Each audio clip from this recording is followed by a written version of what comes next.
Wait for you guys to come back. Sorry about all the technical difficulties. This is part of being authentic, I guess. I'm real and live and in the raw, so I'll wait for you guys to come on back in. This is a learning curve for me. Technology is not very kind. Hope you guys find me. Who came in here? Hi, Katie. Can you hear me now?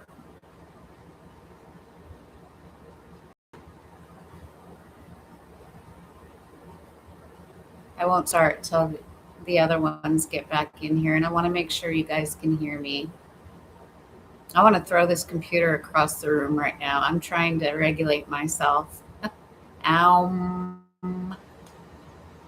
Yay, you can hear me. Hi, Deanna. Can you hear me okay? Yeah, I had to restart it. Technology did not want to cooperate. Hi, Hava Java. Good, you guys are all making it back in here. Okay, thank you for your patience. Thank you for witnessing my vulnerability of being clumsy and learning this as I go. All right, so I'm kind of gonna start over again. This is about welcome in everybody. It's good to see you all. And hi, welcome in Tracy. I hope HP makes it over too. Okay, so unhacking your GPS, learning to trust yourself again because narcissists make you not trust yourself again. You can't trust your own reality. Too sensitive, crazy, overreacting, all that stuff. Start asking, what are you feeling? Are you allowed to feel this? I told you guys about the semi truck. When I smell something, I automatically think it's my truck and I start freaking out, looking all over the place. And healing is like that after narcissistic abuse because they make you so hyper vigilant, right? So the thing is that those warnings don't automatically mean that it's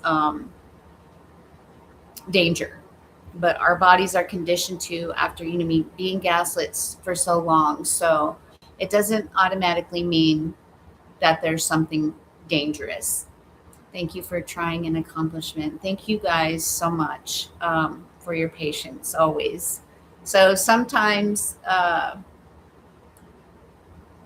told you, like with my truck, it's a sensor, it's the ABS, maybe an engine light, but it turns out to be nothing wrong. Like sometimes those codes just need to be reset. And the same way that happens with us when we're healing, like we need to reset our codes in ourselves, with the regulation and all that. And I talked about, like, is this my fire? How we're managing other people's emotions.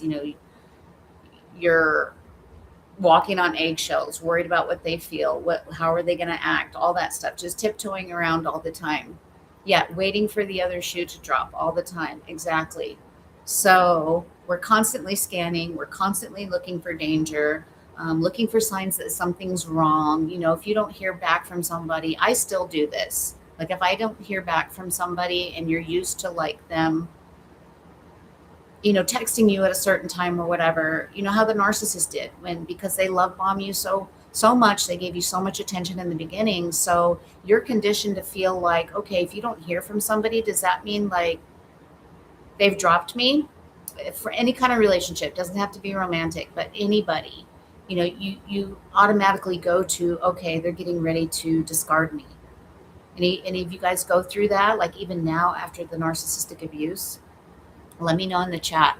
Yeah, waiting for the other shoe to drop all the time because we spent so long in survival mode that our bodies and our minds just automatically go there, right?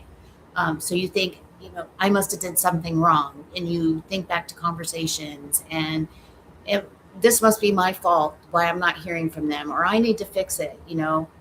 So one of the hardest parts of healing is asking, is this my fire? Or am I reacting to emotional smoke from somewhere else? And we already went through that. Like, how many of you feel responsible for everybody else's emotions? You automatically assume you've done something wrong, or you spend your life putting out fires that aren't yours. Expending that energy on something that doesn't even involve you. Because we're conditioned. to do that after narcissistic abuse. So we don't know whether the warning light is real danger, discomfort, a trigger, or smoke from somebody else's fire. And that's when your self-doubt starts. And sorry, you guys, I noticed that you can tell that I'm looking up. I'm finding I'm trying to find better ways to like read from my notes, but still feel like I'm engaged with you. So I so thank you guys for your patience as I learn and navigate my way through being a content creator and being live. Um, it's doing the thing, just doing the thing without being perfect. So that's what I'm doing. So your GPS got hacked because we talked about this before. You ignored the red flags. You know, they were waving on fire in front of you, but we chose to ignore them. It's an everyday issue and very hard to repair the conditioning. Yeah, it's a challenge. It's constant work, but we can do it because we've seen it happen with each other. I've seen it happen with Katie and other people that are healing from narcissistic abuse. It's hard to undo, but at least it's possible. You know, at least we're not like the narcissist, right? We can change. We can rewire our brains because we're able to take accountability. We're able to reflect on our behaviors and think about, you know, like, wow, that didn't result in a very good outcome. So how can I change that? And narcissists never do that. They just keep doing what they're doing till they die, pretty much. And if any of them do change, I have yet to meet one. So how many times have you talked yourself out of what your gut already knew? Probably more times than we care, than we can count. And how many times did you need proof because your feelings weren't enough? We don't trust our feelings. We did not trust our feelings with the narcissist. But the problem wasn't that your intuition failed. The problem was you stopped listening to it. Put a red flag in the chat if you've ever ignored a red flag that you later realized it was real. I know we've all ignored the red flags, but later on you go, wow, I wasn't crazy for feeling that. That feeling that I got, my body was spot on. It's hard to undo it. So why self-doubt happens is many survivors think, I can't trust myself because I picked them. No, you trusted someone who lied. They're not the same thing. We just overrode them. Most of us saw things that didn't feel right. We explained them away. We gave them chance after chance after chance after chance after chance after chance, and on and so far. And another and another. And we were told that we're not valuable enough to be trusted. Yeah, red flags. I see red flags, red flags, red flags. So here comes the discomfort versus danger. So this is something that I'm learning right now. I'm healing in real time with you guys. That was the whole idea behind this live, is especially in relationships with people I care about. Sometimes I have to ask, is this danger or is this discomfort? So discomfort is disagreements, boundaries, different opinions, feedback, and feedback. The danger is manipulation, gaslighting, threats, chronic dishonesty, repeated disrespect, or when someone doesn't want to talk about stuff that needs to be worked out, like being accountable. They just want to say, okay, let's just move on. Those are more danger. So let's go back. Is it discomfort or danger? So discomfort's normal agreements. Like in normal relationships, you're going to have disagreements. You're going to have boundaries. You're going to have different opinions. And feedback. It's just normal, healthy relationships because we're all different people. So we have to separate that from danger, which is manipulation, the threats, chronic dishonesty, repeated disrespect, and anything else you guys want to add that I didn't put on here, put it in the chat. What else is another danger sign? No more under the rug sweeping. Yeah, it doesn't fix anything because the problem is still there. And I'm going through this with my daughter. We're trying to repair our relationship because it's been very strained over the years. And I want to talk about what things that I did that hurt her, whether I was aware of them or not, operating on a trauma, because I'm more than willing to own that and take accountability and say, I'm really sorry that my actions hurt you. Not, I'm sorry you feel that way. I am sorry that what I did blank hurt you, and here's what I'm going to do. Silence can be seen as a danger. Silence, that's a good thing to add to this. That is definitely a danger because silence speaks for itself. People are saying things when they are silent. So, healthy relationships contain discomfort. They should not contain emotional danger. How many of you confuse this discomfort with danger? Because when you get out of narcissistic abuse and you're learning how to communicate in a healthier manner, you're fumbling around, until you learn really how, because especially if we weren't modeled, from children, our parents did not model healthy communication for us. We have to reparent ourselves and learn it ourselves. So true accountability, and this is another image that that worked on this morning and yesterday that I'm going to put in the community after the live about what true accountability is. I kind of touched on it last week on my live. The first one is acknowledgement without defense. They acknowledge the behavior and they're not defensive about it at all. They name the specific harm that they did. Okay, so you put the blank, I am sorry that my actions, you put the action word in there. I called you a name, I yelled, whatever it is. And then have true remorse that belongs to them. They don't try to make you feel sorry for what they did to you, because we all know the narcissist is notorious for doing that. You somehow apologize for the thing that they did to you. Like, I'm sorry you cheated on me, or I'm sorry you hit me. It's crazy, isn't it? So it's acknowledgement without defense, naming the specific harm, and remorse that belongs to them. Like, are they truly remorseful? Because I'm sorry is too easy to say without following up correction of that behavior. So it's sustained, changed behavior, because they can say, oh, this is what happened to me. He said, it's going to take me time to change. Yeah, change does take time, but a narcissist will use that to buy time to keep you strung along, while they throw the breadcrumbs at you. So I fell for that at first, and then I was like, wait a minute, something isn't adding up, because you can tell when someone's heart is truly into changing the behavior that has hurt you. Let me read some of these. Not as much as I used to, but I distrust most of my intuition. Yeah, because we were conditioned to distrust our intuition. And it's really challenging to really trust yourself, because the world seems like the world is already scary, but it seems even more scary when you don't trust yourself. Because yes, there are bad people out there. Yes, there are people that are always going to try to take advantage of us. But when we learn to trust ourselves, it's not as scary, because we know we have those boundaries up that nobody can get through. And that's where all the power comes in. But learning how to do that, yes, it's like muscle memory, you guys. And I told you, you just keep practicing. You practice those boundaries, even though they don't feel good.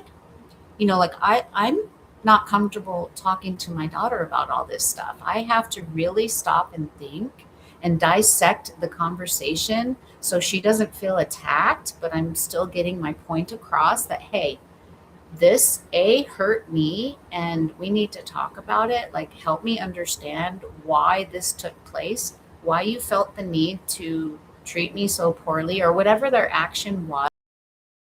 And just really talk about it, like, with respect. And it's scary because I'm not used to it. I'm used to, a lot of us might be used to back and forth. If we say how we feel, we get shut down, so it is scary, because our bodies remember what happened to us when we spoke up before.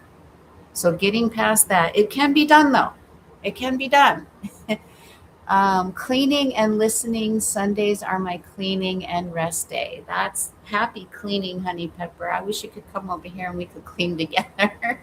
We'd help each other clean I only get one day off this week. So tomorrow I'm right back to work. Narcissists choose not to change their core behavior, just the delivery of the negative behavior. Yes, they are selling a product that they don't follow through with 100%. Used to being blamed in end. Yeah, we all were. So let's get back to this true accountability. So behavior is their evidence. It's sustained change behavior because words are easy. Narcissists roll off the tongue. They've been down this road a million times. They know it by heart. They know the script. They keep wash, rinse, repeat. There's never any change. So words are easy. Narcissists like easy, right? So when we have our boundaries, we are no longer easy. If somebody apologizes repeatedly but nothing changes, that's not accountability. It's a cycle. So here's how we rebuild our trust in ourselves, guys. People think like trust comes from confidence, but I don't think it does. It comes from evidence that you trust yourself because you've proven that you're reliable. And what I mean by that is, how many times have you guys made a promise to yourself and you flaked on yourself? You did like the narcissist. You ghosted yourself. You didn't do the thing. And let me give you an example. For me lately, I've been abandoning myself with doing Tai Chi. I told myself I'm going to get into a habit of, every weekend when I'm off, I'm going to, get up, take the dogs out, feed the animals, and make my coffee, and then I'm going to do Tai Chi. And I have not been doing that. I've been flaking on myself, and that is not helping me build self-trust. So let me break it down too a little bit more. So if you say, okay, I'm going to start jogging 1 mile every other day or something like that. Even if you break off little bite-sized pieces, like you don't do the jogging for 1 mile, say you only walk briskly down the street from your house. A few, like if you're not motivated, at least do some of it. That is showing up for yourself a little bit. And the more that you show up for yourself, you will start trusting yourself. Because if you don't show up for yourself and you're going to flake on yourself, you're not going to trust yourself. And everybody, and then you're more susceptible to a narcissist and toxic people doing what they do. Again, they have no dignity or integrity. Abandoning myself is easy. Yes, they don't have dignity or integrity. They don't have morals. They don't have boundaries. They have none of it. It's all out the door because their ego comes first before anything. They don't care about ruined relationships or damage to relationships, none of it. So yes, abandoning ourselves is easy because they taught us to do it time and time and time and time again. So you guys, it starts with making promises to yourself, little ones, and sticking to it. Part of it, I'll give you an example that I'm proud of that I do is even when I don't want to show up on lives, like I really did not want to show up today. Like I am running on empty. My cup is empty. I am so fucking beyond stressed out with what's happening in my life right now. But this helps me to not only be accountable to you guys, but to me. And every time you're held yourself accountable to yourself, you build that trust in yourself. And the fact that there's self-awareness, I know I'm abandoning myself because I'm not doing Tai Chi.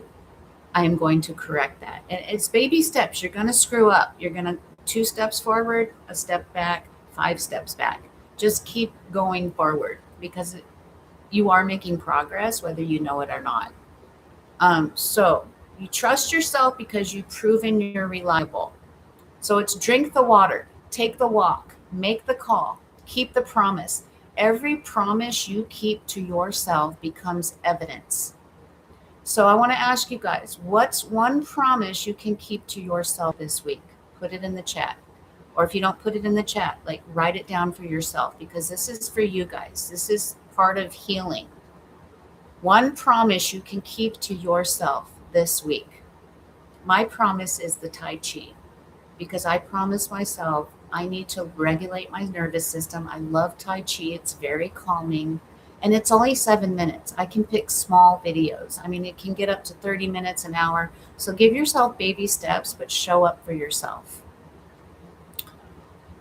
Go walking because I'm fat. I can relate. Me too. Yes, that's a good. So I want to know next live, you guys, the promise that you made to yourself, are you keeping it? Or are you going to flake on yourself like the narcissist did? We cannot be treating ourselves like the narcissist did. It's not going to work no more. That's the old us. So this is the next question. Who are you? Many survivors become experts on everybody else, right? I was talking about this earlier. Everybody else's moods, everybody else's wants, everybody else's needs, but we lose touch with ourself. So you need to ask yourself too, not only keep the promises to yourself, but ask, what do you enjoy? What are your values? What energizes you? What drains you? What do you want? What do you want? The GPS can guide you somewhere if it doesn't know where the hell it's going. It doesn't know the destination. So what do you want? And here's what I talked about earlier too, trusting in an untrusting world. Because how do we trust people again? When we come out of narcissistic abuse, the world is like, feels extremely unsafe. You think you see narcissism everywhere, like everybody's fucked up, you don't know who to trust, everybody's fake as fuck. So the answer is we don't blindly trust everybody. Dangerous people exist. We all know this. Manipulative people exist. Lots of narcissists exist. Oh God, it seems like they're taking over the world. So healing isn't becoming naive. It's about learning to trust yourself. Because when you trust yourself, you'll notice red flags sooner. You set boundaries sooner. You leave sooner. You recover sooner. You stop abandoning yourself. I don't trust people because they've earned it. I trust myself because I've earned it. You don't trust people because they've earned it. You trust yourself because you have earned it. The opposite of fear isn't trust. The opposite of fear is knowing you'll be okay no matter what you discover. And here's another part. I think I say this every time in the live. It's quiet time with yourselves. Like I know some of you might have kids at home, animals, have a lot of people living under the same roof with them, or people coming out. It's been fairly easy for me to have quiet time for the most part because I keep my circle very small. I pretty much work and come home and then I do my YouTube. Take care of my animals and my daughter. That's my life. And I like it that way because there is healing in solitude, you guys. You don't have to be in solitude forever, but there's a safety in solitude because you have control over what's going on around you, your environment. And when you get into a routine, which comes with trusting yourself by not breaking promises to yourself, that's where healing and the self-trust will continue to grow. Really enjoy my peace and quiet. What makes you joyful? Go walking. Peace is joyful. Just you guys ever like, this is the latest thing that's happened to me. It's like, I don't want to be needed right now.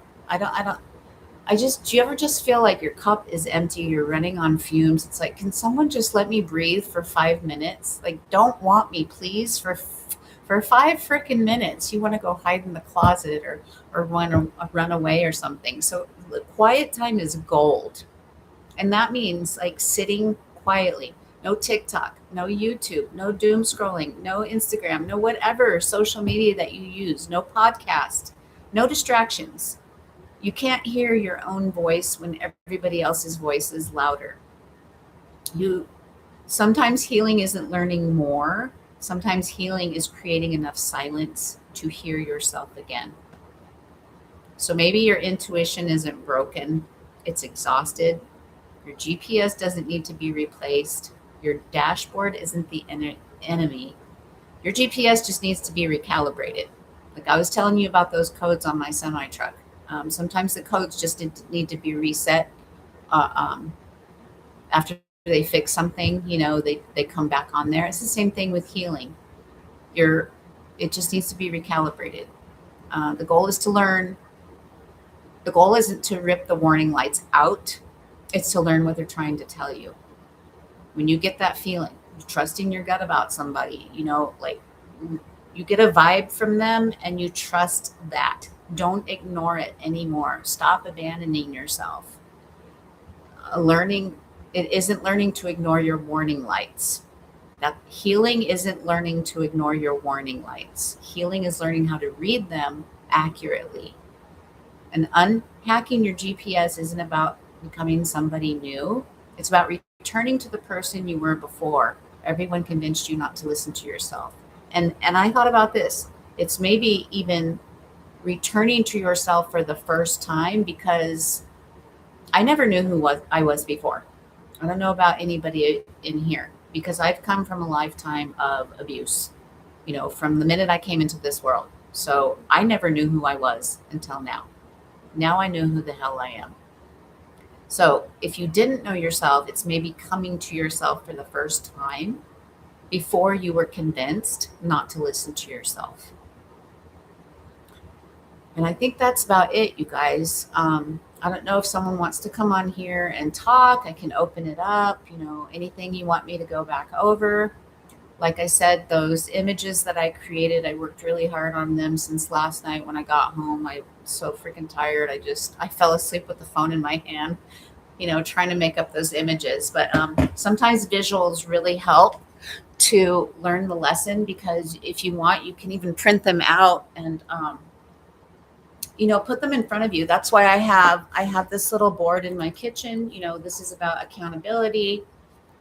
It's the 4 things that I told you about. Acknowledging without defense. Visuals help me a lot, so I will post those in the community afterwards, because they help you to retain the information. And some of us like to hear, some of us like to see, some of us like both of them. So just sit in the quiet. Yeah, peace and quiet is really nice, because life is extremely loud.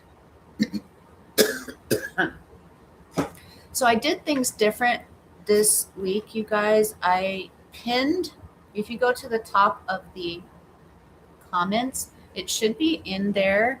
There is a link to come on and talk. If anybody wants to come on and share, talk about anything that we talked about in this live. Oh, you know what? That was in the first live. That's right. It's not on here. I think I can still get a link. If anybody wants to come on, let me know and I'll try to find it now. Darn it. Excuse me.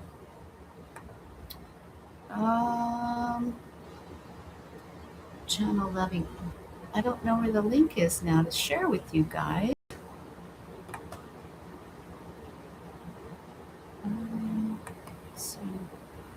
Life is loud and overwhelming, Katie. I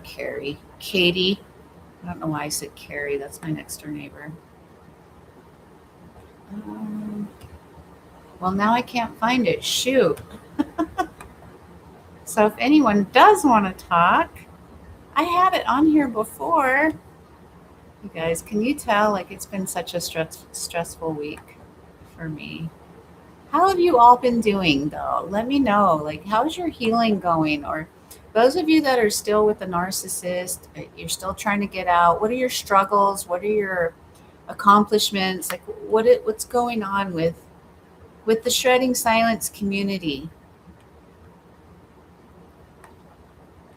And as I told you last week, you guys, I'm always working on stuff in the background. I have something that may be really fun for us eventually, if I can get it figured out, like an interactive kind of thing. And I'm working on some materials. I'm just always doing something, always adding to the merch store. Those of you that mentioned the Narcissistic t-shirt, that is now up in the store and available. It's live. You just click on the link to go check it out.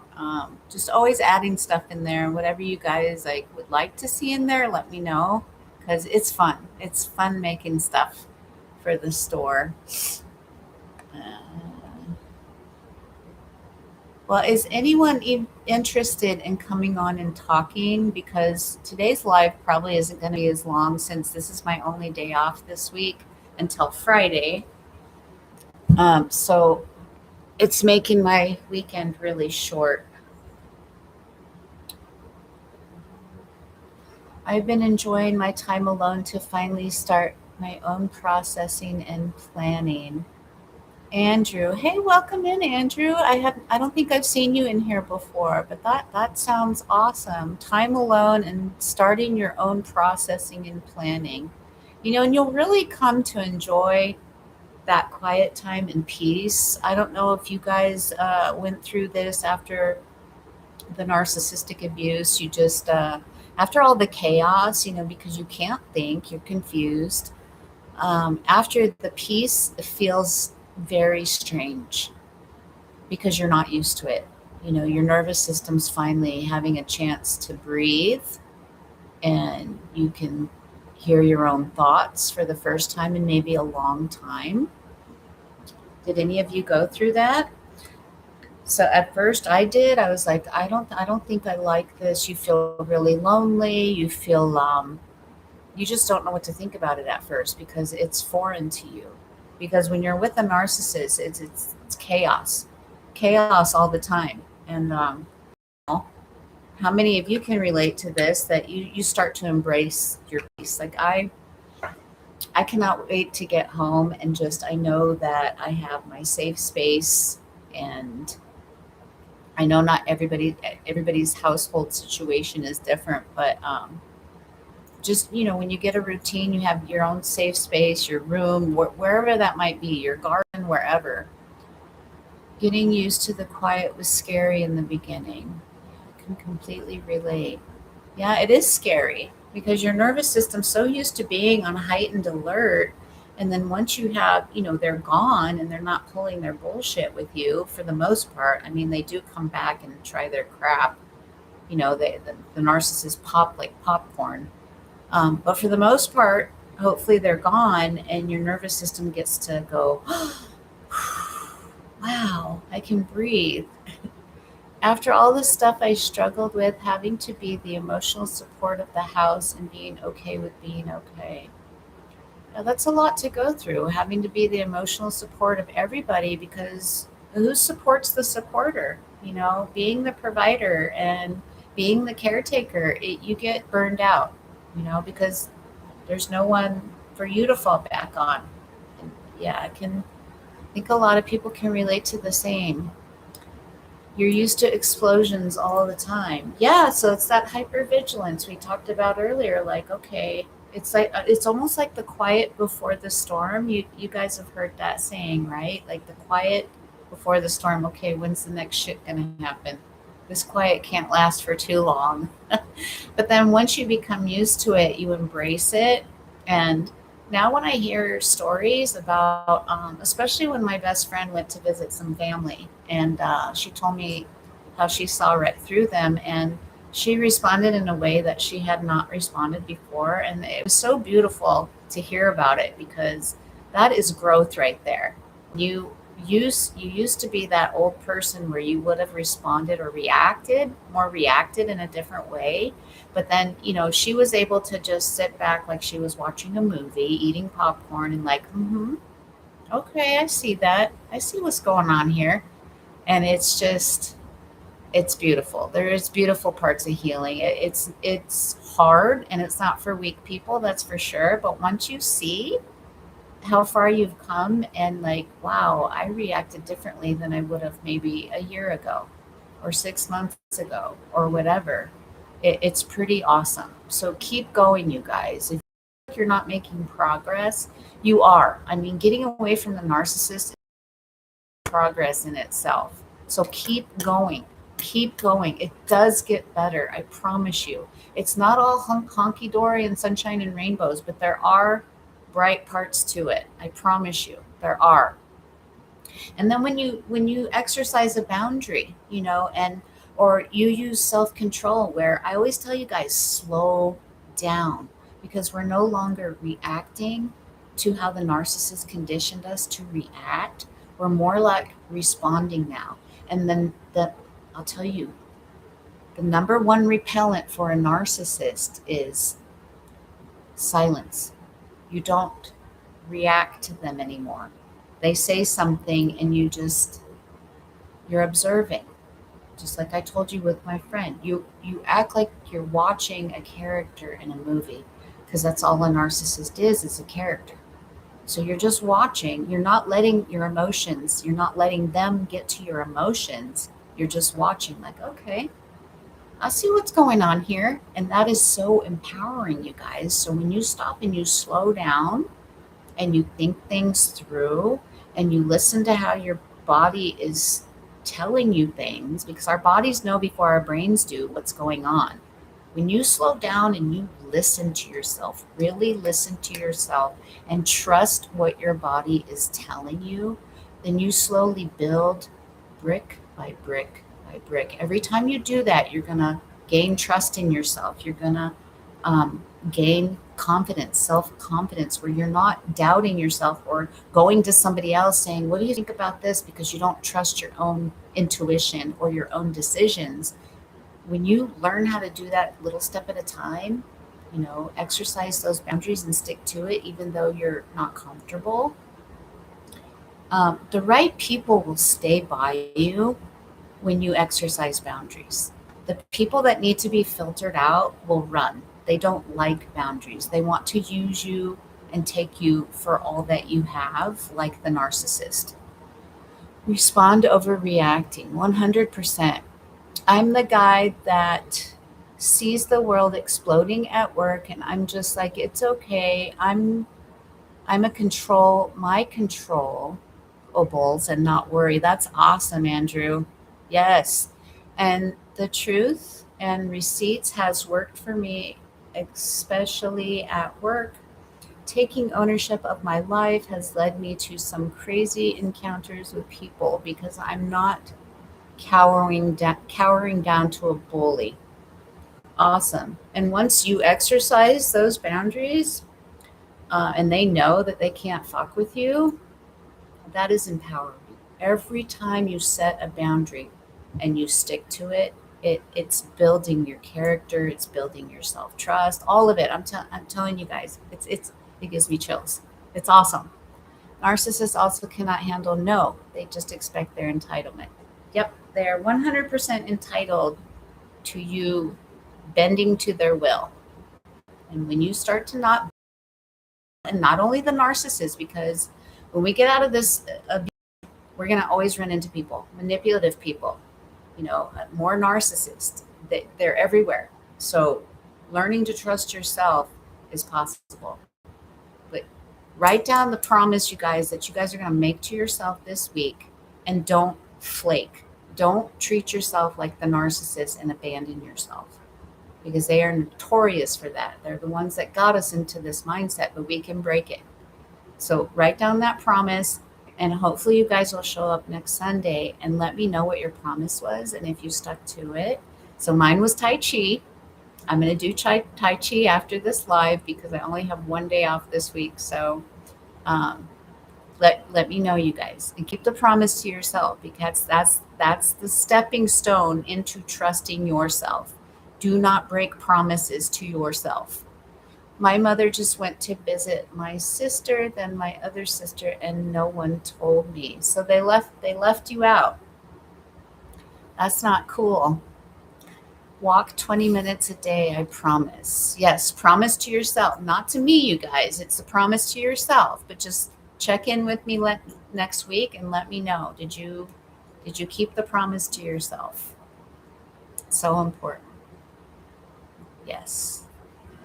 So I still have not figured out if anybody wants to come on here and talk, because normally I set this live up before and I copy the link for you guys to come on here and talk. But is anyone interested? Because if you are, I will really try to put more effort into finding the link, because they don't make it easy on here. When I'm first making the live, I can grab it, but I don't know how to do it now.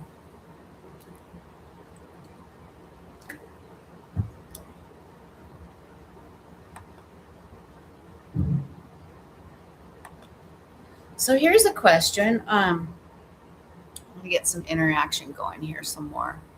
If you had advice for anybody that's still in a relationship with a narcissist, those of you that are out of it or almost out of it, or making plans to bail, What would you tell somebody that is still in a narcissistic relationship that you wished somebody would have told you? Let me know in the chat, you guys.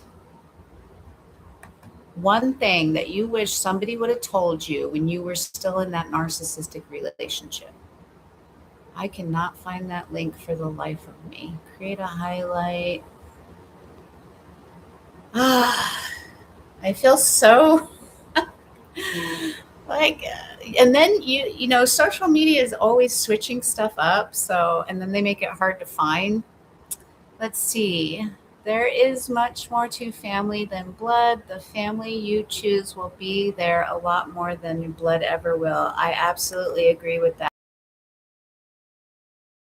Because I don't know how many of you here had to cut off pretty much after you got out of the narcissistic relationship, but I did, including my biological brother and sister and anybody else biological that I had found only a few years ago because I was adopted.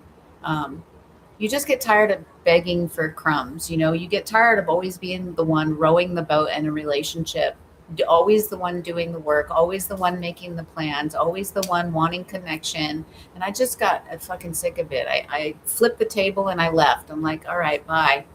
I'm not begging anymore. Once you get out of that kind of abuse, you get sick of it. If you're not going to participate, be reciprocal, if someone's not going to do that for you and meet you halfway, you're the only one doing the work, it's not worth it. It's time to, that's part of trusting yourself too. It's part of the boundaries, you guys. Learning how to trust your intuition, learning how to read, like, hey, is this person, do they seem to care about stuff, or are they just giving you breadcrumbs?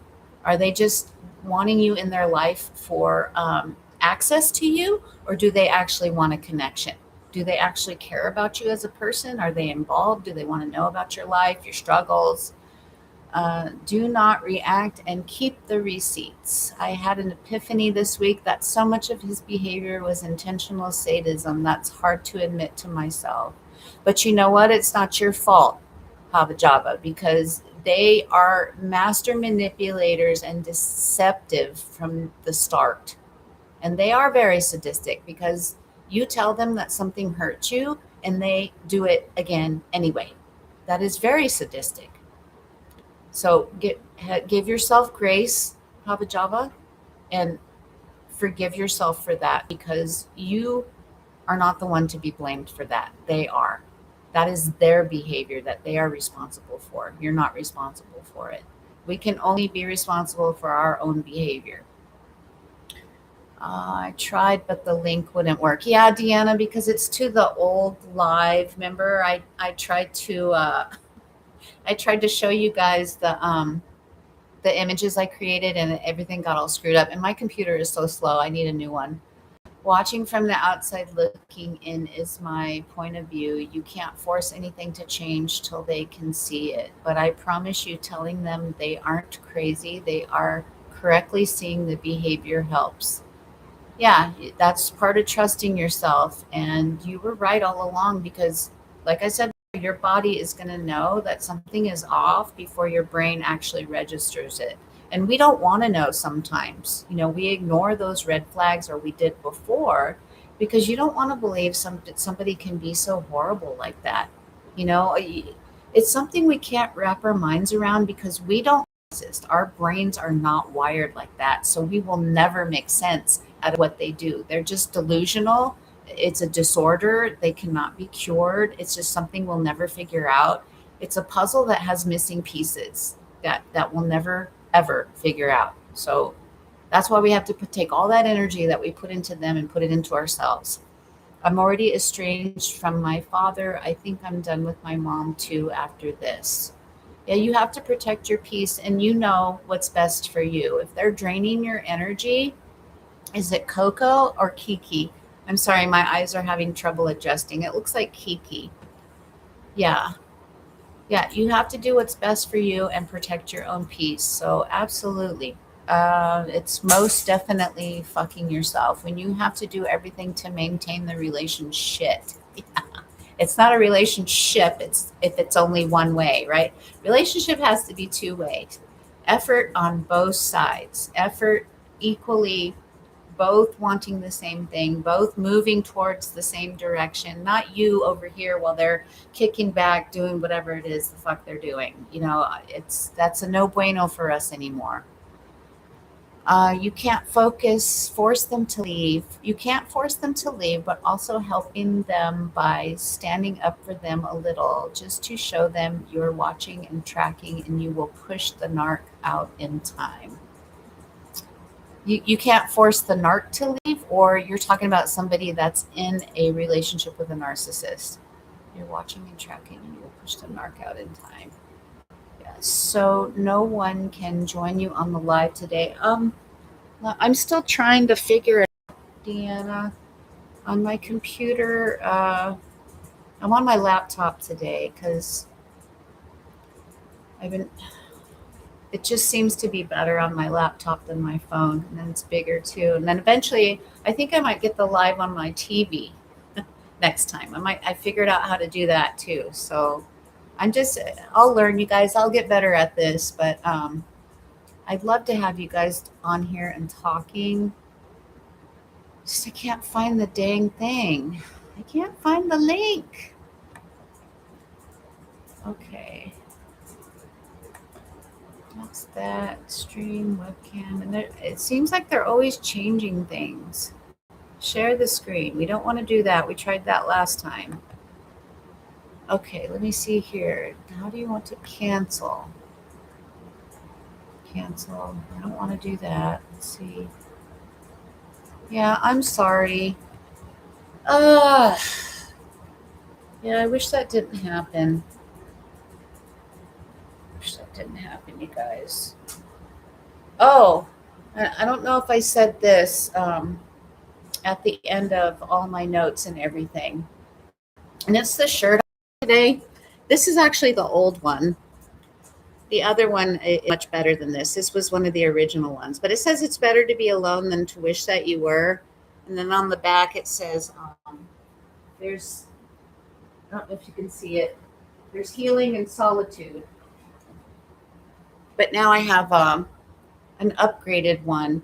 So I wanted to tell you guys that it's better to be alone. This is why learning to trust yourself and unhack your GPS is so important, because we don't want to get into another one of these relationships again with a toxic person, a narcissist, or anything like that. So there is solitude in healing.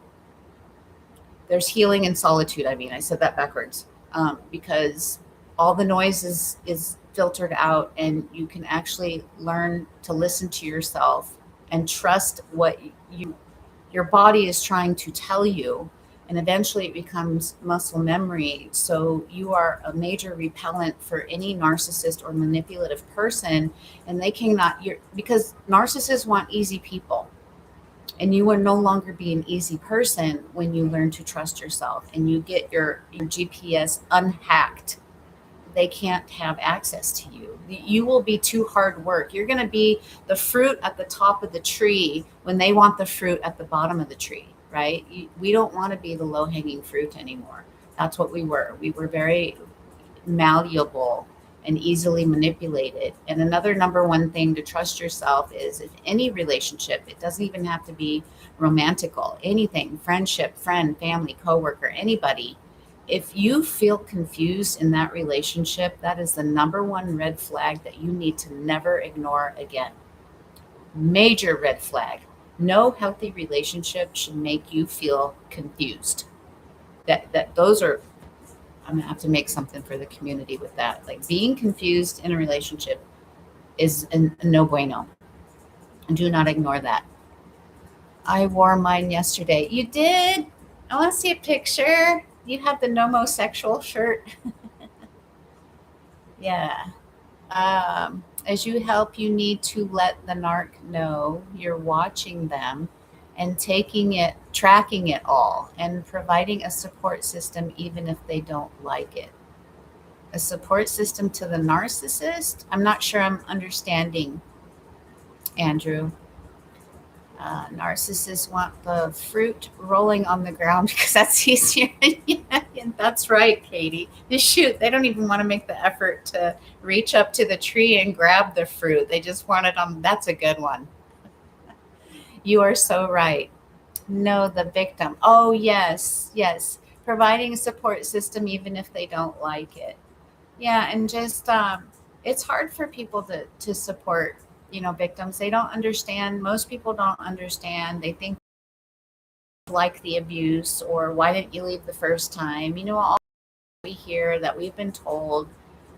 People that don't understand the trauma bond, insidious it is when you get pulled into a narcissistic relationship, especially with a covert or malignant narcissist, because they are so stealthy at what they do. They're very good at what they do. They're very charming. They're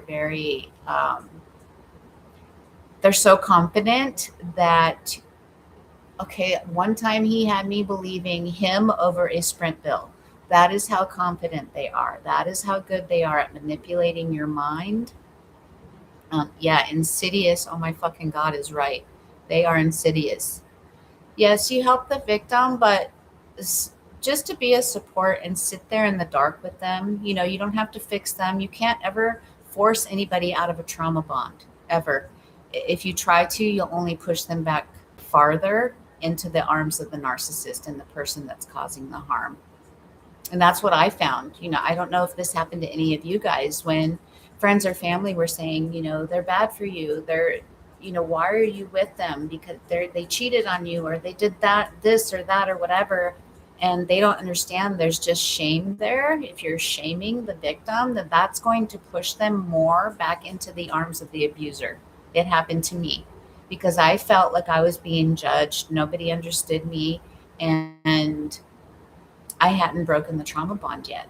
So it made me go back to him over and over and over again, because if you don't make a safe space for the victim and just be there and sit there with them in the dark, and understand what they're going through, because someone that really cares about somebody, they're going to have questions. They're going to lean in. They're going to be curious about, why is this person going back? There's a reason, because nobody likes to be abused. That's the stupidest thing to say. Nobody likes to be abused, but some people are trapped in this. So unless you've been through it, sometimes I still don't even know how to put it into words, because you can't explain it to someone in just one or two sentences. You really can't. Because the whole mask they put on for everybody is very convincing. They think they're such a nice person. They're so helpful, or that doesn't sound like their character, but they don't have a clue what goes on behind closed doors. They have not a clue. And this goes back to my videos on invisible violence. Nobody sees it. It's not loud. It happens when no one realizes what the hell is going on. Kind of like the dog whistle. When a dog can only hear the whistle and we can't, that's what being in a relationship with a narcissist is like. The narc is the rotten fruit. Yes, they are, Deanna. Some people don't know they are even being abused. Yes, they don't, because it's the silent, invisible violence.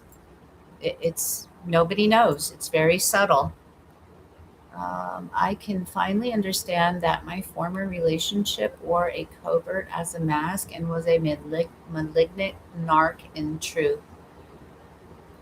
When did that light bulb go off for you, Katie? The malignant are biologically unlike us.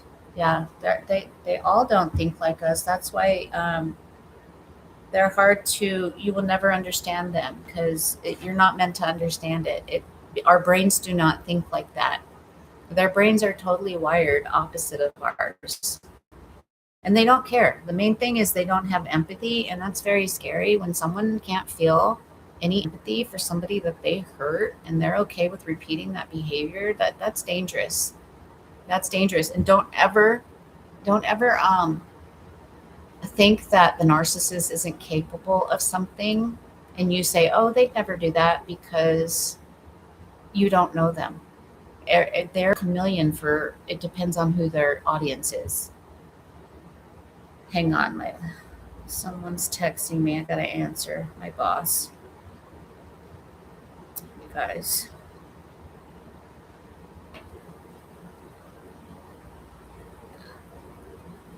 So Yeah, my work week is a little bit different this week, so she was just verifying. I can finally understand was a malignant narc. Let's see, true. Andrew, yes, that is true, especially when someone has been abused their whole life and doesn't know anything different. Yeah, last month, but mostly this past week. Yeah, so some light bulbs are coming on, Katie. You're going to get light bulbs all throughout your healing. Um, you know, you'll just, I don't know, a song will come on and a certain lyric. This is how it happens for me. A song and a certain lyric will come on and it'll trigger a memory and a situation of things that he said and did. And not even just him, like with my mother, my adoptive mother, I'll think about something she said or did, and you'll see it completely differently, or it's something that maybe you never saw before, that a light bulb comes on and you're like, oh, that's what that is. Dang. And you're just, it's always a process in progress. Last month, narcissists can fake many different personalities. Yep, they sure can. Like I said, they should be paid. They should be in Hollywood. I always told the ex narcissist, I'm like, you should not be a truck driver because you would get paid more for acting. And I looked at him, I was serious too. I wasn't joking around. I said, you should be either a lawyer or in Hollywood because they learn all the scripts. They are many kinds of jackasses. I I saw it for my mother so early that when she moved out of the town we lived in, I would come visit when I was off work, but I only got worse when they moved in together. Wow. It's crazy how we can reflect and look back at things, you know, situations, and when they start to be clearer, fog, when you get out of the shower and the mirror's all fogged up, and when it starts to clear and then you see yourself more clearly and you see and remember situations like that, it's like, wow, I'm awake now. I was that bad of a child, at least not deserving of the abuse. You weren't a bad child. You were probably the most well behaved child ever. You were being abused. It's the reset button. I cannot stand with them. Oh yeah, coming back like they could have cheated on you the night before and then they waltz back in like nothing happened. They ghosted you the whole damn night because they're with their other supply. And then they send you a good morning beautiful text like nothing happened. They just pick up like it's nothing. Because it is nothing to them. So when I switched jobs, I told my mom that I'm tired of my drive and loss of my own funds. I told my mom at an ungodly hour in the morning. I told her I was moving in knowing the narc hated it. Well, what was that like for you? That was that a hard decision to move in, knowing the narc hated that? Kind of like walking into the fire.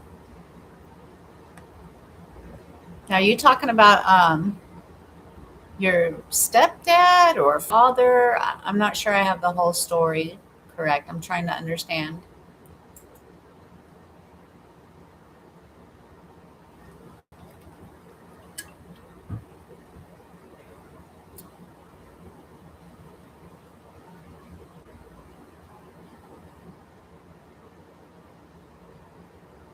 Who's answering my boss again? It's a slap in the face and them saying, I love you. It's just a rehearsed line, you know?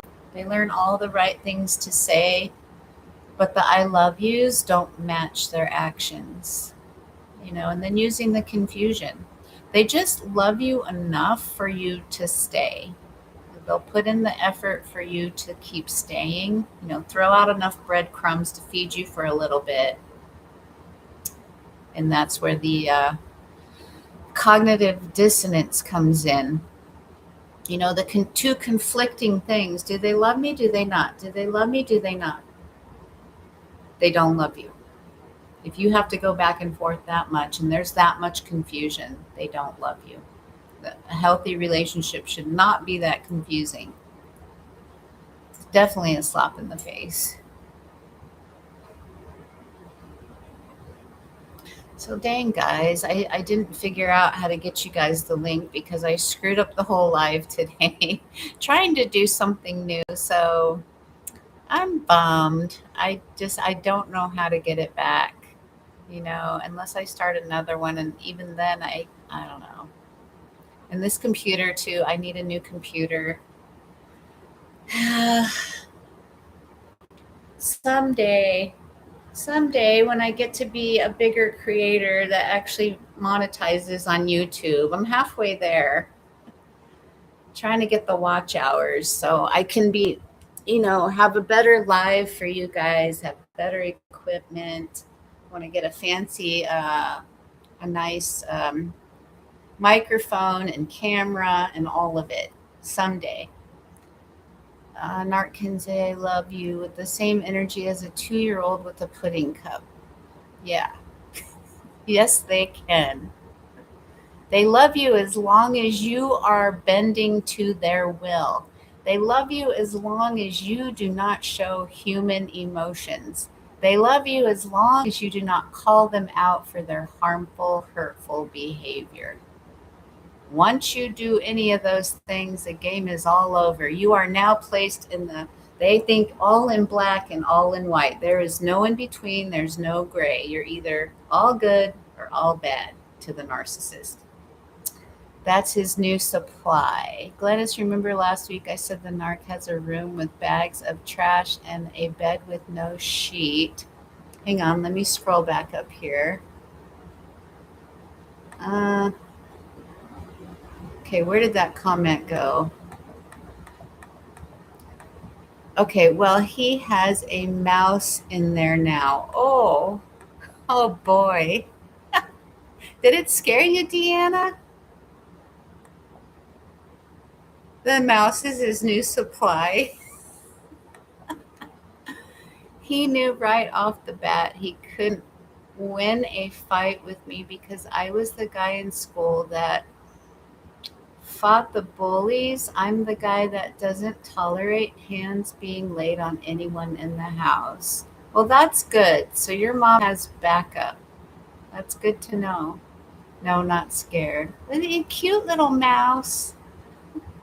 What did you do with the mouse, Deanna? You are funny for that one. She's always cracking me up. And I like the fruit on the ground too. That's a good new one. I like that. Yeah, the narcissists pick the fruit on the ground. They don't even have the effort to reach up to the tree to pull it off the branch. That's what they want easy, you guys. That's what I'm saying. Once you learn to trust yourself, you trust your intuition, you trust your gut, don't ignore it, don't flake on yourself, don't ghost yourself, don't give yourself the silent treatment, because how your body feels matters. Your body is telling you that for a reason. Like for those of us that got out of narcissistic relationships and we look back to all the times we ignored the red flags and what our bodies told us, it was spot on. Our bodies were not lying to us, but our bodies know before our minds do. Like I told you, for those of you that are new here, if I told you I had nightmares, like I remember one nightmare when he was still here, and I woke up like out of breath, sobbing, crying, like scared, because my body was telling me, get him the fuck out of here. He is dangerous. He is bad for you. He is like sucking the life out of you. Get him out. Your body knows. The body keeps score. I don't know if you guys have read that book. I have not read it yet, but the body does keep score. Your body knows. The cat cornered it in his room. Obviously, it came from the stinky room and feels cozy there. Ugh. When it came to a head, he had been such an ass that I needed to leave the home or he would have gotten hurt when I got a message from my mom to come home right now. And I did and walked in, gun drawn. That's good that your mom has that protection. Has she gotten rid of him yet? I hope. That's scary because they can be very scary. You can't put anything past them for real. Because I used to hear, like, when I did listen to Self Aware Narcissist, I don't remember which one it was, they would say things like, not even the Self Aware, I don't remember who I heard it from. One of the creators said that, when you try to break up with them, they'll threaten to kill themselves and stuff like that. And the one that I was with never did that. But eventually, like not too long after I listened to that video, then he would say, now I'm the one depressed. Now I'm the one that's going to kill myself and blah, blah, blah. And now I need therapy. You know how they do. They play the victim all the time. I've been very physically sick since I left, but apparently that's common. So I'm being very gentle with my body and symptoms. Yeah, they will make you sick, Hava Java. They will, and you're gonna find that healing takes a lot out of you too, because it's like healing a wound that's infected. You have to get all that pus out of there, and that hurts when that pus is coming out of a wound. Sorry, I'm getting too, like, if it's like grossing anybody out, but that's an analogy I can think of, is when you're healing a wound like that and you have to get all the pus out, it hurts, it burns, it stings, it does not feel good. It's going to feel worse before it gets better. And you're going to be very tired. Healing takes a lot out of you emotionally, physically, but mostly like emotionally. You just feel drained all the time. That's why taking care of yourself is so good. You know, being gentle with yourself, like you said. In what ways, like, can you share with the group, like, what ways are you being gentle with yourself and your body? We have to nurture ourselves and treat ourselves, not how the narcissist did. Like, baby, you have to really coddle yourself. Hava Java, I think I have fibromyalgia. And from the narcissist, probably. They can create so much chaos in our bodies, in the same family of symptoms. Let's see. Your body is now safe to feel. Find supplements. Yes, and supplements and the moon brew. Oh, that reminds me, I gotta order some more moon brew. They're the magnesium, they're gummies. They taste so good. I wish I had the bag down here. And they really help me, you guys. Another thing I want to show you. I'll be right back because I'm going to show you. These have really helped me, Katie. Be right back, you guys.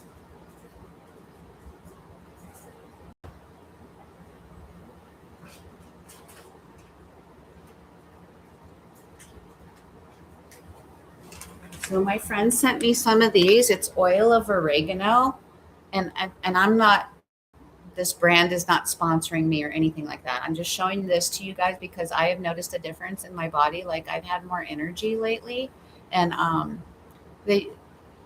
I don't know. It's just my body feels different. Along with the Moon Brew night gummies, it has magnesium and all kinds of other good crap in it.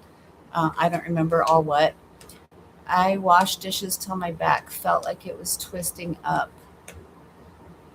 Vertigo and vestibular migraines hit. I don't despair. I'm learning to stop and be patient. It's going to take more time than I wanted. Oh my God, Hava Java. My daughter deals with vertigo and vestibular migraines. We're going through all kinds of testing and everything right now, like physical therapy with her. It's horrible, horrible. Ever since COVID in 2020, she's never been the same. When did it start for you? Was it because of the narcissist? Anyone know a good supplement to have less hot flashes? I started taking, I don't remember what supplements. I think I got them from Walmart. They were um, in a pink bag, but I stopped taking them. So I don't have anything I can really recommend. Oil of oregano. Yes, those are great. I'm getting at least 10 a day. 10 flare ups with your fibromyalgia, Deanna. It's horrible. I've had 9 drop falls. Yes, it started just before I left. 9 drop falls, meaning you pass out. Yeah, Oil of oregano. It's black seed oil, and I'm trying to read this. It's a natural antibiotic, digestive and gut support, immune system support, and easy to swallow. Now, you have to eat with these because if I take them before I eat, I get like the back taste of them and it's gross. So you got to eat with them, but they're good for you. Like supplements cannot hurt you, but these definitely help. And then it's called Moon Brew night supplements. They've been helping me sleep and they taste really good. It feels like a snack before I go to bed. Resentment takes the form of illness out of shit, vertigo, and you fall straight to the ground with zero warning. You get body weakness, Havajava. My daughter deals with that too. It's horrible. And the migraines and everything. Her entire room is blacked out. You said you get migraines with it too? Okay, thanks, Katie. It's real oregano. Yeah, these are great. I'm so glad you sent them to me because I've seen this all over social media, and there's really good reviews if you guys look it up. TikTok, YouTube, whatever. Oil of oregano. This is like 6,000 milligrams. It's got black seed oil. It's doing something good for my body.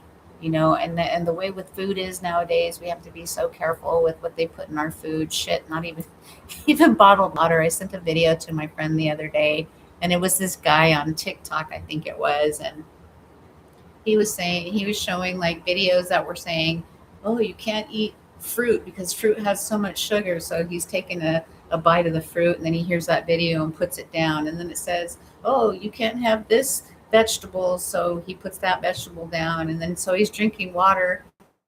Oh, you cannot drink tap water. You can't drink bottled water. It's like we can't have anything. Everything's like contaminated with something. And then the chemtrails and all that, that's a whole different can of worms, but the burps prove it. Brain fog. It's real oregano. Brain fog. Brain fog sucks.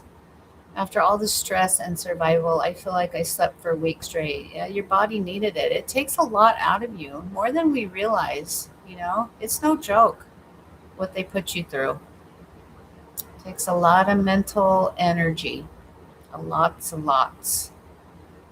Then I was dreaming again months later when I had enough cortisol left in my body. Cortisol is the enemy. We don't want any more of that cortisol. So finding ways to like calm ourselves, whatever works for you guys. There's so much different stuff that you can do out there. And this is going back to the promises to ourselves to take care of our bodies, to take care of us better than the narcissist did, because the narcissist just caused damage. They were wrapped up in a pretty package where we thought they were going to do a body good, but they did not. They're like spoiled, rotten milk. Like it needs to be thrown out. All they'll do is make you sick. As a man, I went into low T in my mid-20s because stress tanked it. Stress will do that. Stress causes a lot of harm. And I'm sorry to hear that. Glennis, please hold up the bag again so everyone can search for the website. Is the website on here? I don't know, but you see it? There we go. There's the bag. Is Resila, Resila. I don't know if you guys can see that because I can't see it good on my screen because of the light. There we go. Can you see that?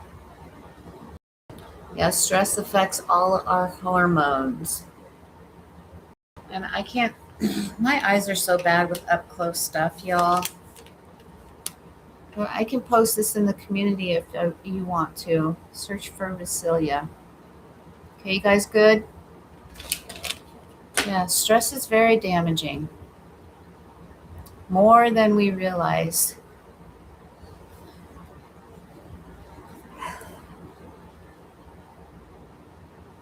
Let's see, I don't know what else we could talk about. I'll probably have to end soon because like I said, I got to go back to work tomorrow. So I have stuff like double the stuff to do today that normally I would do for tomorrow.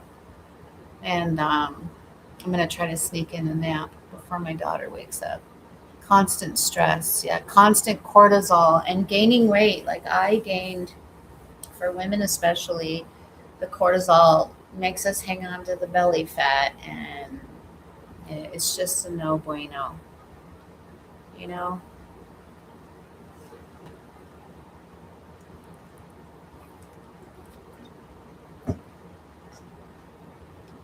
They have their own website. So good to see you all today. Thank you, Glynis. It's good to see you, Java. I'm glad you were able to make it. I just got a happy Father's Day to all. It's Father's Day today. I don't know about y'all, but my father was not very involved in my life. He wasn't at one time, and he didn't even adopt me. So this was the father that I thought was my father growing up, but I was adopted as a baby and wasn't told till I was 16. So Father's Day doesn't mean much to me. But for any fathers in here, I wish you a happy Father's Day. I hope it's peaceful, and yeah, that's all I have to say about Father's Day because I've never picked, growing up in an environment where you're not modeling the um, communication skills, and you're not even modeled what a healthy relationship looks like. So I picked nothing but unhealthy men my entire life. And so they my daughter's father is not a good father. He hasn't really been involved in her life, so Father's Day doesn't mean a whole lot to me. It has a whole lot of pain attached to it. I don't know how many of you guys can relate to that, but for the fathers in here that are trying to truly be good fathers, that have been in narcissistic relationships with the mothers, my heart goes out to you, and happy Father's Day with the most respect and kindness, because not all men are shitty fathers. It's Father's Day. I usually receive a present for my dual role. My daughter used to do that too. She used to tell me, "Happy Father's Day, Mom, because you're a father. You're my dad too. You're my mom and my dad." I secretly wish none of his children bother with him today. Yeah, I can understand that, Deanna. There's a lot of emotions there, and rightfully so. Estranged from my sadistic narcissistic. Hi, Unruly. Good to see you back in here. I didn't know you were in here. Estranged from my sadistic narcissistic father. So today is a reminder that I don't have a father, never did. You're not alone in that. I so relate to you, and so many other people do too. And thank you for sharing that so people don't feel so alone. Um, the shitty narc husband, that is. Yeah, Deanna, I get ya. I hear, yes, I hear that. And it's perfectly normal to wish that, when they've caused us so much pain, and turned your kids against you. It's completely normal to want that. Hey, Giuseppe's in here. How you doing? No, long time no see. How are you, my friend? I only got a four-legged fur baby, but I know what not to do when I do have kids. That's good, Andrew, that you're observing and learning. And fur babies are great because they love you unconditionally. That's awesome. So you got a dog? Hi. Hi, Unruly. Good to see you. What's been going on?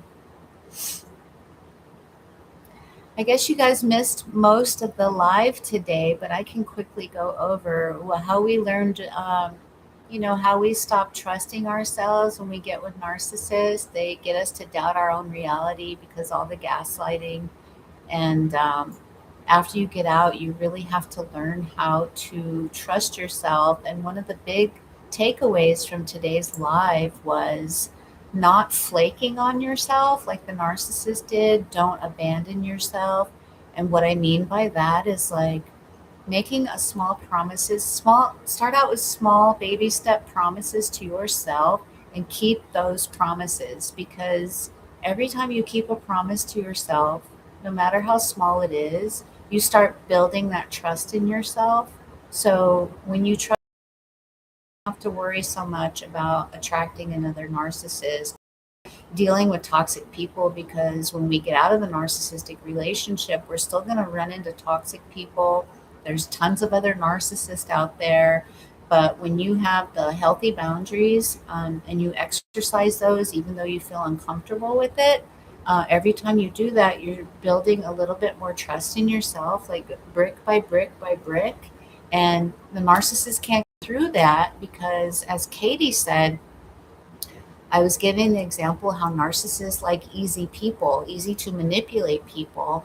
They want fruit that hangs at the bottom of the tree because they don't want to climb up and get the good fruit. But Katie made up a good point that narcissists, they like the fruit on the ground so they can step all over it. So they want easy. So when you trust yourself, and you have the healthy boundaries, you don't ignore the red flags, you get your GPS unhacked. Um, that's the best repellent ever. And when you trust yourself, those kind of people are not going to come back into your life anymore. And if they do, they will not have the access to you that they want and try to get because you know the whole game. You see right through them. I'm good, Giuseppe. I'm so glad you're here. It's been a minute. Tell me what's been going on. How's your healing? How's life? How's like any new, like, oh my God, light bulb moments that have come off? I asked my dog if she loved me unconditionally, and she gave me a teenage side eye. That's so cute. What kind of dog do you have, Andrew? Baby steps. Yes, baby steps. And back to that, when you make promises for yourself, I gave an example of, say, it's exercising or cleaning, and you say, I'm going to clean the whole house and I promise to do it, but you have no motivation, no nothing. At least clean, say, the coffee table, clean a little corner. Or if you say you're going to exercise and you're going to go jog around the whole block, but you don't have any motivation, at least show up for yourself enough to maybe walk around half of the block. Just don't let yourself down. Don't flake on yourself. Keep the promises to yourself. And next Sunday, I'm going to ask you guys, did you keep the promise to yourself? And what was it? Because this is how we're going to build trust in ourselves. Don't flake. Don't ghost yourself. Don't give yourself the silent treatment like the narcissists, because that's how they broke us down in the first place. So we got to be good friends to ourselves and keep our promises the way we want other people to keep promises to us. We have to treat ourselves that way. It's really busy today. Yeah, you have to keep going. I did that with my license, which I got back. Hey, I'm glad you got your license back. So was that a recent thing, Jeffy? When you can trust yourself, you'll never need outside Thank you for bringing up validation, Katie, because first and foremost, it's nice when someone validates us and tells us we're doing a good job, or they notice something that, we accomplished. But first and foremost, it's important to validate yourself. Self validation comes first, because healing comes with, it doesn't come with a marching band where someone says, "Yay, you passed this level today. You exercised a boundary." There's no party. There's no someone noticing going, "Oh my God, look, you just passed level 1 because you did this and that." There's none of that. It's very quiet. Healing is quiet. People don't notice. So you're the one that has to be with you for the rest of your life, and you will notice. So you have to celebrate you.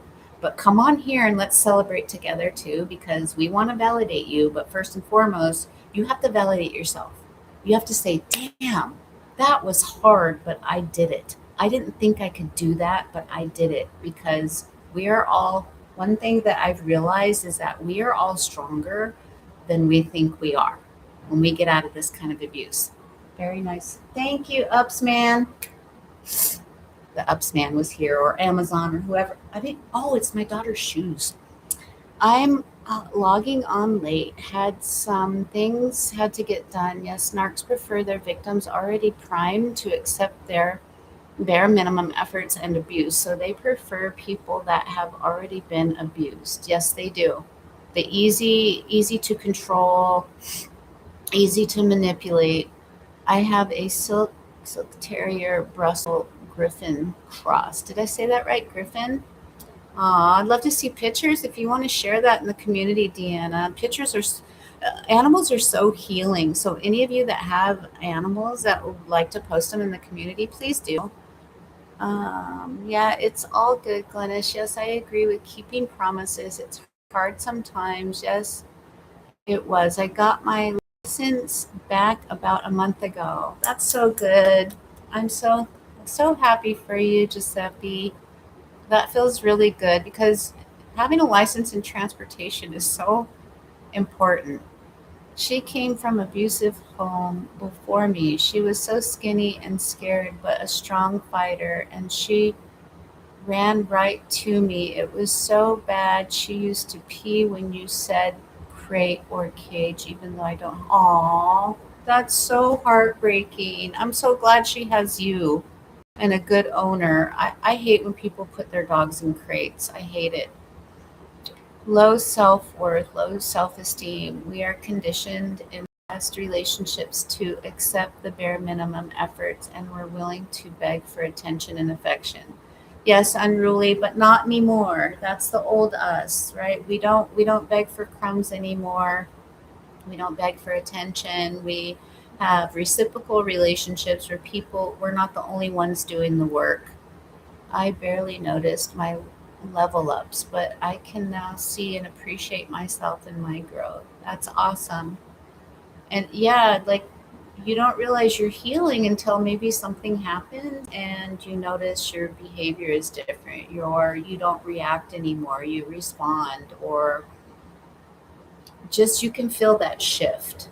It's not something loud. It's very subtle. Hi, how are you? Hi, Kelly. Welcome back. How you been doing? What's going on? I Most of the live is gone by, but in a nutshell, it's about unhacking your GPS and getting your trust back.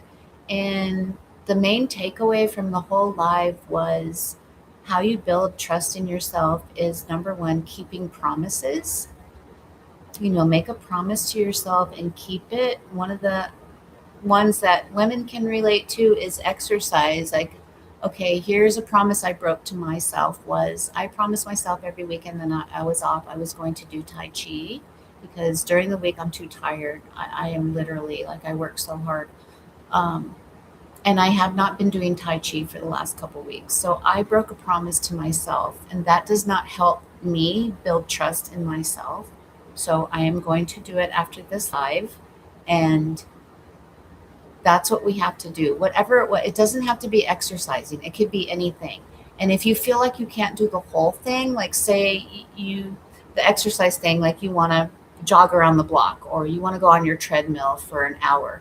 If you don't have the motivation to do it, at least show up a little bit for yourself. Like maybe go on the treadmill for 10 minutes or maybe just walk half the block instead of jogging. Something, just show up for yourself in some kind of way and don't flake because that's what the narcissist did with us. They flake all the time, they ghost us, they go off with other supply, and we abandon ourselves when we go back to them. Like we're not doing that anymore. So trusting yourself is going to be the best repellent for narcissist and manipulative people because when you trust your instincts and you don't ignore red flags anymore, then those kind of people will give up on you because they want people that are easy.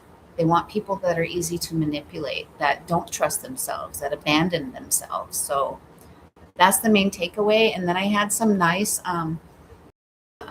pictures, like images that I tried to get on here. We had a live before this that I had to restart this one. That's why I can't give anybody a link. And I couldn't post them in here. So I'm going to post them on the community after the live. But there's some visuals that will cover like the main things that I covered today in the live.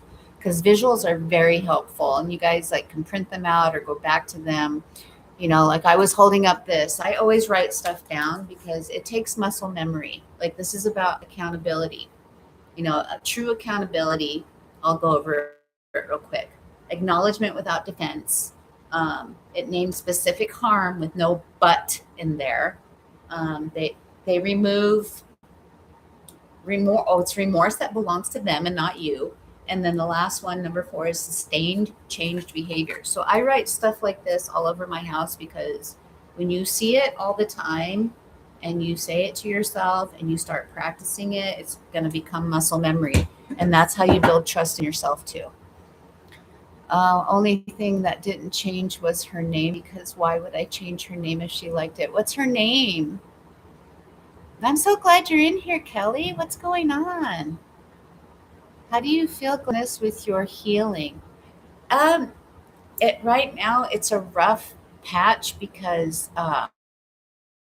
I'm trying to heal the relationship between me and my estranged older daughter, and I'm being very careful with my words. So I'm taking time to respond to her because I don't want her to feel attacked. And but at the same time, I don't want to ignore what I need to talk about with her.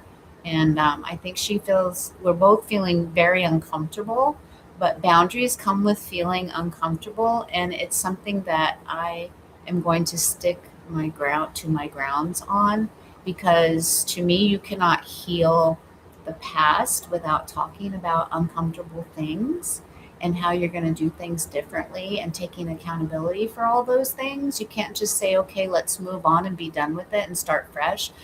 That doesn't work, because even if she doesn't want to admit she doesn't harbor any resentment, you harbor resentment. When you have hurtful behaviors, whether they were intentional or not, there's some kind of something going on there. So that's what I'm dealing with.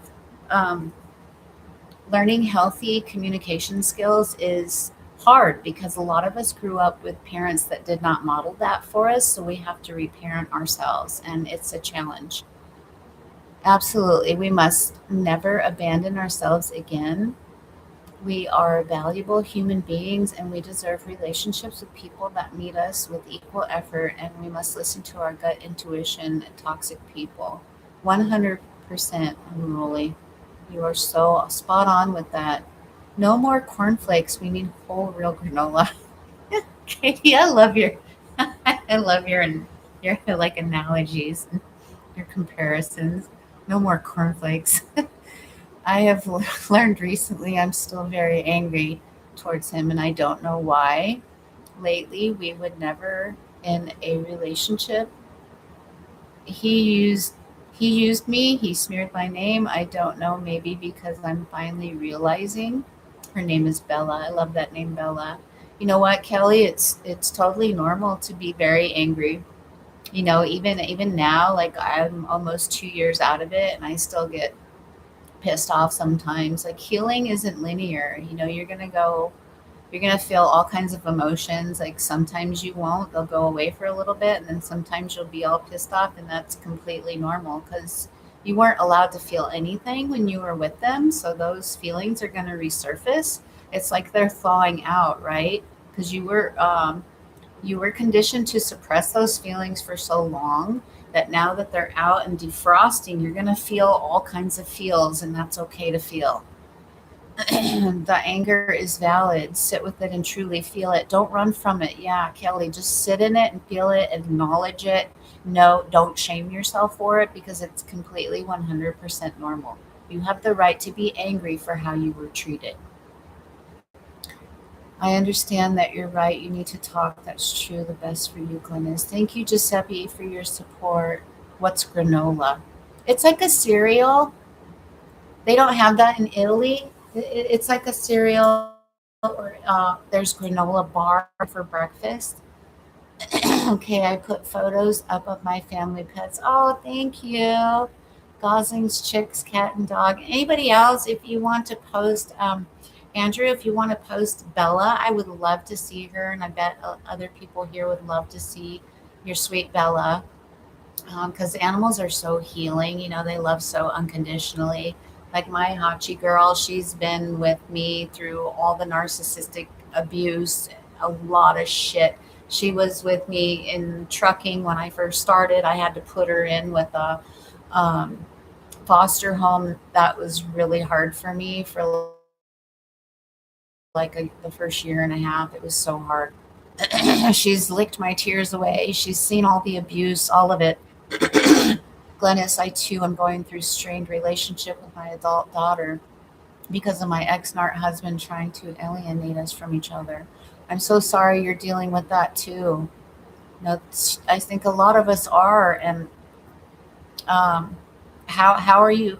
How are you in that whole thing? I mean, I don't know what I don't know what stage you're in of that, or if your child's talking to you or not. We've gone like years without talking. It's been very estranged, and a lot of it I caused because of my choices with picking narcissistic, abusive, toxic people. But I've forgiven myself for that. Have you? I've forgiven myself for that because it's not our fault. We come from that in childhood. It's not our fault. It wasn't modeled for us. But now we're making changes. Now we know, and we're making changes and taking responsibility. It's like a what? But toasted. Muesli? I don't even know if I'm saying that right. I don't even know what that is. What's muesli? It's tasty and best when it's homemade. Are you talking about the granolas like muesli? Whatever muesli is. My dog was called Emmy. If you can give a shout out for Emmy. Yay, shout out for Emmy. I remember you telling me about her. Sweet little Emmy. She's at the Rainbow Bridge, right? If I remember correctly. Your sweet baby, your fur baby. Is it normal for a narcissist who's in a committed relationship get his girlfriend, fiance, wife involved in the things he does? Because she's been involved in quite a few incidents I've had with him. Yes, Kelly, because they love triangulation. They love when people fight over them because it makes them feel important. You're welcome, Giuseppe. And if you want to share pictures of her, also, I would love to see her. Sweet little Emmy. Muesli is a Swiss cereal. Switzerland is a neighborhood to Italy. I didn't know that, and I don't think I've ever tried it. So it's crunchy like granola. My daughter and I are talking and spending time together, but certain subjects are off limits with, with her, but I totally understand her hesitancy. I was very reactive throughout her childhood. You know that were you able to tell her that unruly? Like admit that to her, because I had to do that with my daughter. I told her, I realized I did some hurtful things, maybe unintentionally, maybe intentionally. A lot of it was unintentional, but when you're operating out of trauma and you don't know what you're doing. You're trying most parents try to do the best that they can, but when you're operating under unhealed trauma and survival mode, you don't realize what's going on, and we don't realize. Even though, how many of you said, like, when you were in high school or before you had children, that I am not going to be the way my mom and dad were. I'm going to do this and this different. I did that. But we still, when you have unhealed trauma and you've grown up in a chaotic household, and you weren't modeled healthy things growing up, you're going to bring some kind of damage, some kind of something into and pass on to your children. That's why breaking the generational trauma is so important. Even though our kids might be grown up right now, it's got to stop somewhere. So now that we're adults and we're taking accountability, you can maybe share that. I don't know what you're comfortable sharing with your daughter, but I had to do that. I mean, she knows about my channel. She knows about healing. I've showed her, my healing shirt from my store and my merch. And just, I'm trying to create a safe environment for her to express herself, and just taking things slowly and having patience. That's what my friend told me to have, which I'm really trying to learn patience. It's a good German breakfast cereal. Granola is a bit more crunchy. So is it softer, Katie? Does this mean she's narcissistic? Um, okay, I'm getting brain fog right. Kelly. But I know we just talked about you had just made a comment. If you can remind me of who's still narcissistic.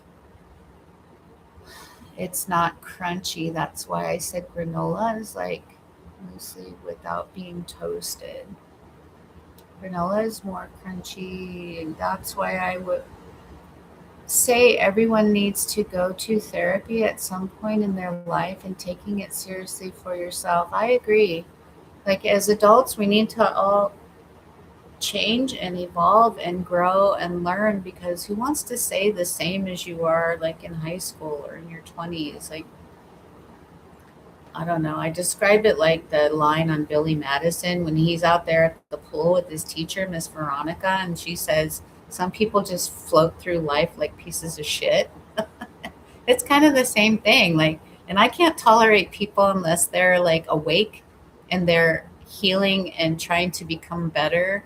And just, I can't be around the energy where somebody wants to be the same. I don't know how you guys feel about that. I'm going to drop it now. I know the difference. Don't want to waste energy anymore.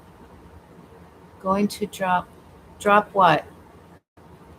Yes, I was able to tell her that I wanted to take accountability for my dysregulation and emotional harm that I caused her. Most of my toxic behaviors were unintentional, irritability, impatience. And how did she take to that, Unruly? That's really good that you did that and took accountability, because now you're modeling for her the kind of healthy communication that's needed. How was her response to that? The healing process can be difficult for everyone else to accept. Yeah, because and I said this in my live all last week too, that, and I think in a couple of my videos, like people can only meet you where they are. So whereas comfortable they are with themselves is they can't give you what they don't have. And that's another thing I came to learn in my healing. Giuseppe was asking earlier that and it's a hard thing to accept, because if you want to have that connection, especially with your own child, and they're not able to do it yet, it's really hard.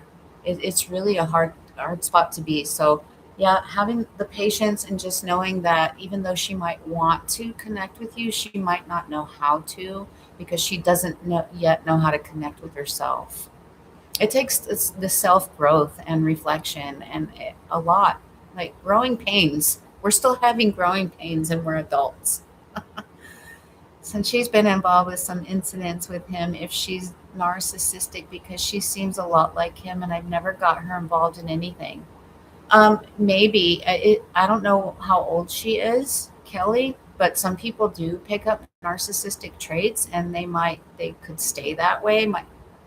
Like my therapist explained it in a way I don't know if I can repeat it. All I know is she said that it's a good thing that you didn't turn out like the narcissist, because some people pick up their traits and behaviors and they mimic that and they become that. So hopefully she's young enough to where maybe later on you guys can have some repair, um, and you can, I don't know, model that for her and explain. Hopefully she's, I don't know. It gets so difficult when they involve the kids. It's so sad, because kids are so impressionable, and narcissists are very good at um, impressing people and making themselves believable. It's really sad that they use the kids, and they don't care. They don't care that it hurts the kids. They don't see it, let alone care that it's happening. Therapy is just a checkup for your mind. Yeah, but also finding a good therapist, I found like ones that specialize in narcissistic abuse and trauma and they understand it. And even better, it's a plus if they have lived it. That's why I feel like a lot of this is just my personal opinion. Like a lot of coaches out there would be better coaches than therapists, because they've actually lived it. They've been with a narcissist, because narcissists fool the therapist, and if they don't truly understand where you're coming from, I don't know how healing it might be. But just be careful in the vetting process, and when you choose a therapist, just ask them. You almost have to interview them. Like, do you Do you have experience in narcissistic abuse and coercive behaviors and just all everything that the narcissist is about, and specializing in trauma and grief, because you're going to have a lot of that after narcissistic abuse. And if they don't deal with that stuff, I just hate to see you waste your time and money the way that I have. you know Doing the vetting process for everybody that you allow into your life is important. Taking your time, reading reviews, all that stuff. Bless you, Glennis. Take omega-3. It's good for brain function.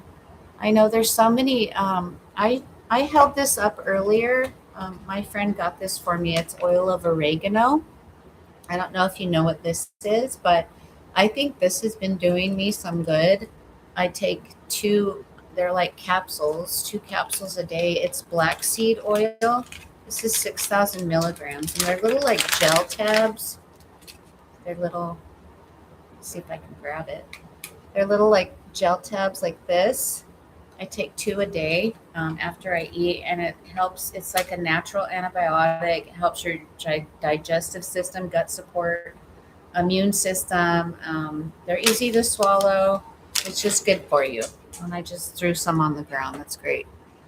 I came back inside, but he's smelling up the house, and it's triggering me. Smells so. Oh no, Deanna. So you have to go back outside. It started to rain. You can send it this way, girl. Oh, I better check if my phone. Oh, I'm not on the phone. Because I remember the one live I had, the phone died. I left you guys hanging. But I'm on. I got my laptop plugged in. My mother was a narcissist covert 54 years of my life. I've learned a lot and I've grown a lot. Another knew how much control my mother had over me until now.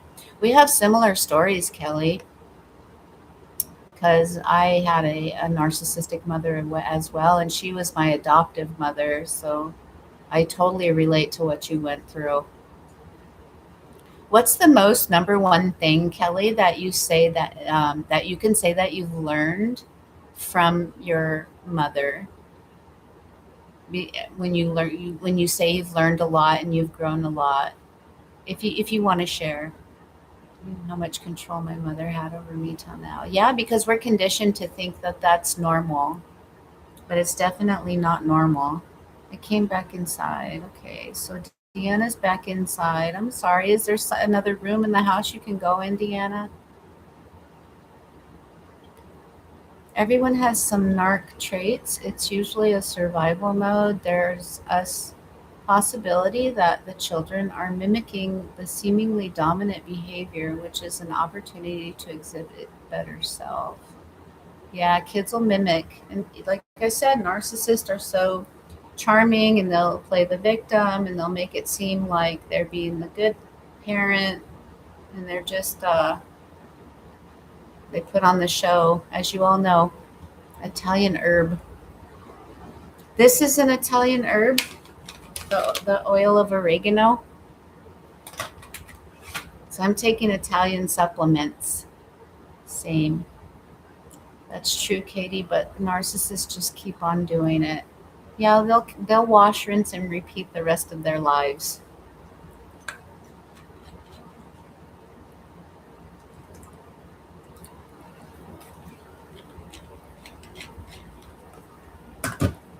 Marks cannot change, but you can't.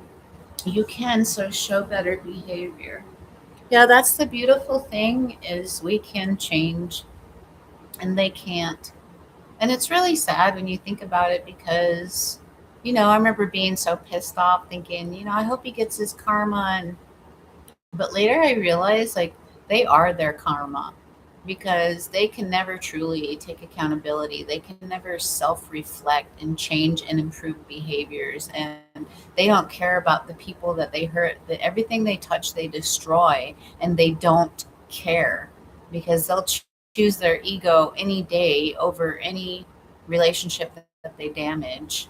They'll it's all about them and what they want. They're the most selfish people ever, and that can't end well. I mean, how can you be happy when you're like that? I mean, it seems like they're getting away with stuff, and they're happy and they're competent. But I remember him, the narc I was with, saying that he looked forward to going to sleep at the end of the day because he didn't have to think anymore. Yeah, because being a narcissist seems like it's hard work. Even though it's second nature to them, like breathing, it seems like a lot of fucking hard work. Like, why don't you just take that same effort and be a decent human being? But they can't do it because then that Sam Backman explained that in a way that you're going to be taking away their whole identity if they take accountability. It's like they're going to disappear. In the same way they make us disappear, they feel like they're going to disappear if they take accountability. They cannot do it because all the shame is so deep. So they really are their own karma. Thank you for telling us your experience with that brand oregano and black seed oil. I had been wanting to try it for my hypothyroid, Hashimoto's autoimmune disorder, developed extreme stress. Yeah, I definitely notice a difference. Like I have a little bit more energy than usually when I get home from work. I don't want to be cleaning or doing anything. I want to collapse on the couch. And the other day I was like, where is all this energy coming from? And it has to be from that because that's the only thing I'm taking and doing different, you know? And it's got to be good for you. It's not bad stuff. I mean, so I take it and I think I'm going to continue taking it. I'm in therapy and I understand what she did and why the silent treatment and so much more. So you're waking up more and more, Kelly. Like that foggy window is unfogging for you and you're gaining some clarity. How does that feel for you? It's really nice when we gain clarity. You know, it's like putting on glasses for the first time after you've been straining with your eyes and you finally go to the eye doctor and you put on and you're like, oh my God, that's what that's supposed to look like? Can you guys, anybody relate to that? Like, yeah, it's like it's a whole new world. Former marriage to covert sadistic narc. Okay, thank you. Extreme stress from the covert sadistic narc. Yeah, they cause all kinds of chaos. The cortisol in your body is not a good thing. It's a lot of cortisol pumping through your body. Oregano, you put it on meat and pizza, Glenn, is your favorite. It would be your pizza, the real Italian pizza, Giuseppe, that I want to try. I'll put it on the pizza that you're gonna bring, okay? Hi. Oh, you can? You'll put the picture of Emma? I would love that. You guys put your pets on the community for all of us. You have a pet raccoon. What? What, Katie? You have a, after having glasses? You crack me up, girl. Katie's a comedian of our group. She says some funny shit. You have a pet raccoon. I thought you were for real, like maybe one was on your patio or something. Oh my. Yes, I've had many comments where other people have developed chronic illnesses and autoimmune disease from long term abusive relationships. Yeah, it's crazy how much they affect our lives and then they water it down like, oh, it wasn't that bad and blah blah blah. And then you can't explain it to people that haven't experienced it and it's so frustrating. You know, it's a silent killer. It really is. It's the invisible violence. You know, I don't know if you guys seen those videos? Well, they're really podcast.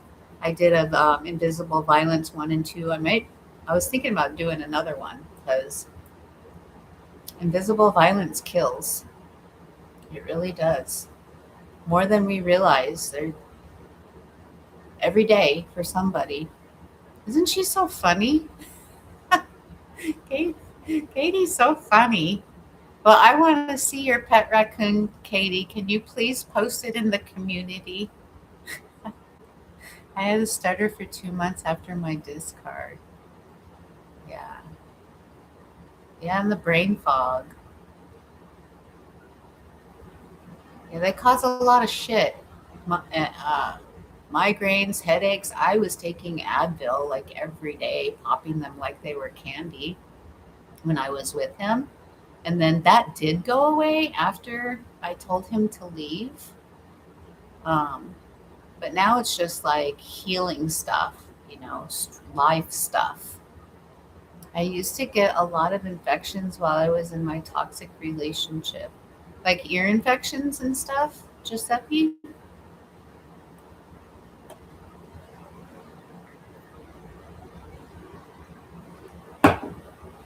Okay, I saw a way on here to like, I don't know if it's a, I don't know where it is now, so to play some kind of video or something while I go take a break to the bathroom, but I can't find it. Where is it? I don't know, you guys, but I'm gonna have to run to the bathroom real quick. Channel level settings. What is settings? Set an overlay for your breaks. An overlay? Okay, let's see if this will work. Videos must be public. Okay, here. Let's see if this works, you guys. Save. I don't know if that'll play. I don't know what happened. I did something. It's supposed to play a video. Anyway, I can't wait. I'll be right back, you guys. I have to take a bathroom break real quick.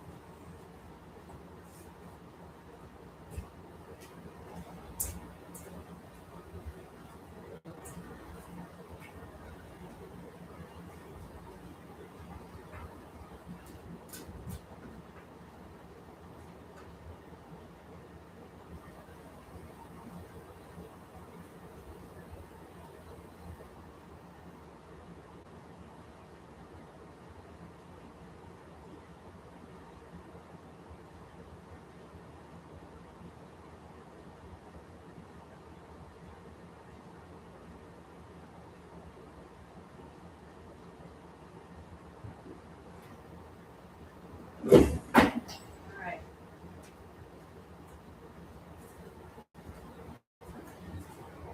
Yeah, I don't know what it was that I did, but it was supposed to play a video while I was gone, but I don't think it did. Infections, a big red flag. The man I met was a narcissist, did get karma. I met him at his job. He did something on his job site that was stupid. I called up, made a complaint, and completely destroyed him. Good for you.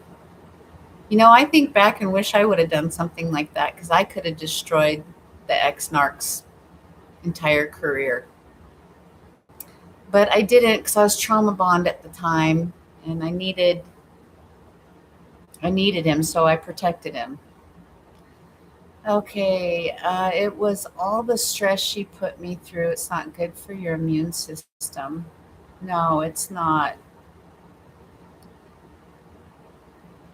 No video. Yeah, I don't know what that's all about. I'm still learning, you guys. But again, I appreciate your patience because I don't know, Giuseppe and anybody who came in after, this is the second live. I had to redo the initial live because I was trying to share the images that I had worked all night on for today's live, and I wasn't, my computer was just going ballistic, and then nobody could hear me and I couldn't figure out how to get it back on, so I had to start this one over again. Um, I developed a stutter as well, and occasionally it still pops up in stressful conversations and situations, so I understand. I walked away without doing what he did to me. That's good. We don't want to become them. And how's your stutter now, Unruly? When you get in stressful situations, do you still struggle with it? My biggest thing is brain fog. Like, and I remember having that as a child though, and I always used to think that I was stupid or something, but now I know it's because I was operating under survival mode and trauma. Yes, your immune system takes a big hit. It's like a continuation of their abuse. Yeah, so many people think that, it's over now, you should be over it. No, this takes a while to recover from all the damage that they do, and it's the invisible violence. Like I said, it's people don't see it. They don't see it, but we feel it. Yep. Yeah, so taking care of yourself, again, back to the promises, you guys, even if it's like, I'm going to eat healthier. I'm going to stop, like an example, I'm going to stop drinking soda, cut out sugar. Maybe if you don't stop it completely, just take baby steps and keep that promise to yourself. Taking care of yourself, hydrating yourself, the supplements, just being gentle with yourself because the narcissist was hard on us enough already, and we don't need to abuse ourselves and continue that. Next. Yes, the next. I never say my narcissist because that's kind of like still claiming them and giving them power in that title. So I always say the ex, that narc, the narc. Next is a good one. Anybody else have any way that they address the narcissist? So you're not claiming them, you're not saying my, because that keeps you kind of attached to them. It's like an invisible tether, and we want to cut that. We want to cut that and watch how we talk. I'm better now, thanks, Katie. That's good. I'm glad you're better, Giuseppe. I'm still waiting for your pizza, though. It'd be so cool if we could just actually meet in person. Giuseppe could bring his real Italian pizzas, you know, and we could watch the Narcissist Playbook, which that's getting closer. I think when you pay, I think $20 is the first level. You get early access to it. July 27th comes to my mind, or is it June 27th? And then it actually airs July. I don't know. I can't keep track of dates. You give me a number and it goes over my head.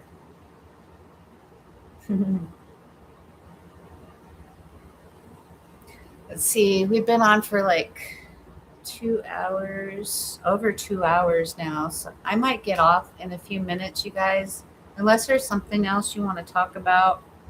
And Giuseppe and whoever other fathers are in here, I wanted to wish you a happy Father's Day. It's today, right? I don't know if you celebrate that in Italy. I don't know. Do you? Any fathers in here, I just want to wish you a happy Father's Day because I didn't know it until I got a notification on my phone a few minutes ago from a radio station locally.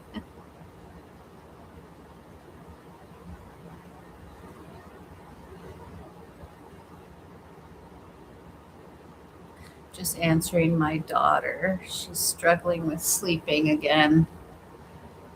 Thanks. Yes, we do. You're welcome. Are you doing anything special today? Will you be able to be with your kids, Giuseppe? My stutter cleaned up when I stopped hurrying myself, as in always trying to get my words out before being cut off. There is no further need to do that. That's good. I'm glad, Katie. Thank you, Glynis. That's a good idea to cut that connection and no longer call them my next. You could call them the next, or that next, or the devil, demon, whatever. Because that's what they are. Satan, whatever fits.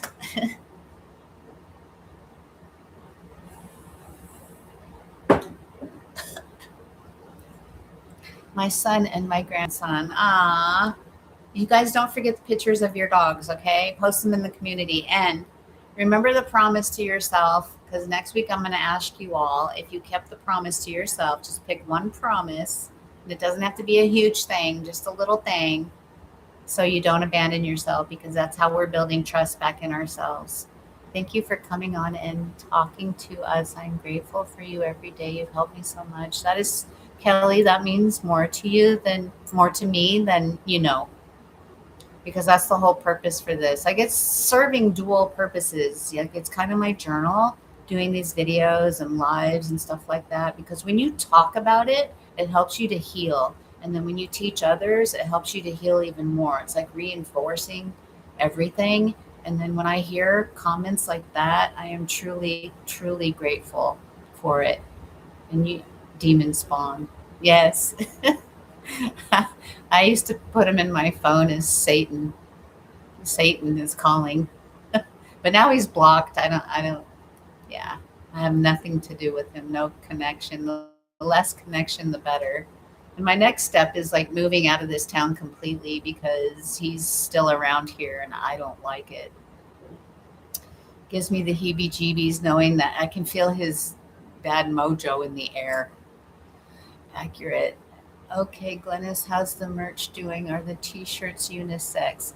Yes, they're all unisex shirts, and there's different colors. If you go through some of them have more colors than others because certain colors sometimes are out of stock. So I'm always adding to the store. I got the Narcissist Suck shirt up that I mentioned earlier. There's also a tank top, but I think that's a women's tank top. There's coffee cups, there's buttons. I created a lot of things in the last couple weeks, so go check it out, you guys. It's in the link in my bio. And if you guys ever want a certain thing on a T-shirt or a mug, or there's these little. This is like a little thing I recently did. It's like a little koozie, and it says "Unhealed trauma is not a free pass to hurt people." Absolutely the fuck not. So you can put a little can in there, keep your drink cold, and that has shredding silence on the back. I can't hold it correctly. It's so weird holding it up in here. But I have fun creating all kinds of things. So if you guys ever want a certain thing on anything, let me know and I'll try to make it. Satan. I'll have a look, Glennis. Okay. Satan, yes, Satan. Satan's spawn or demon or whatever.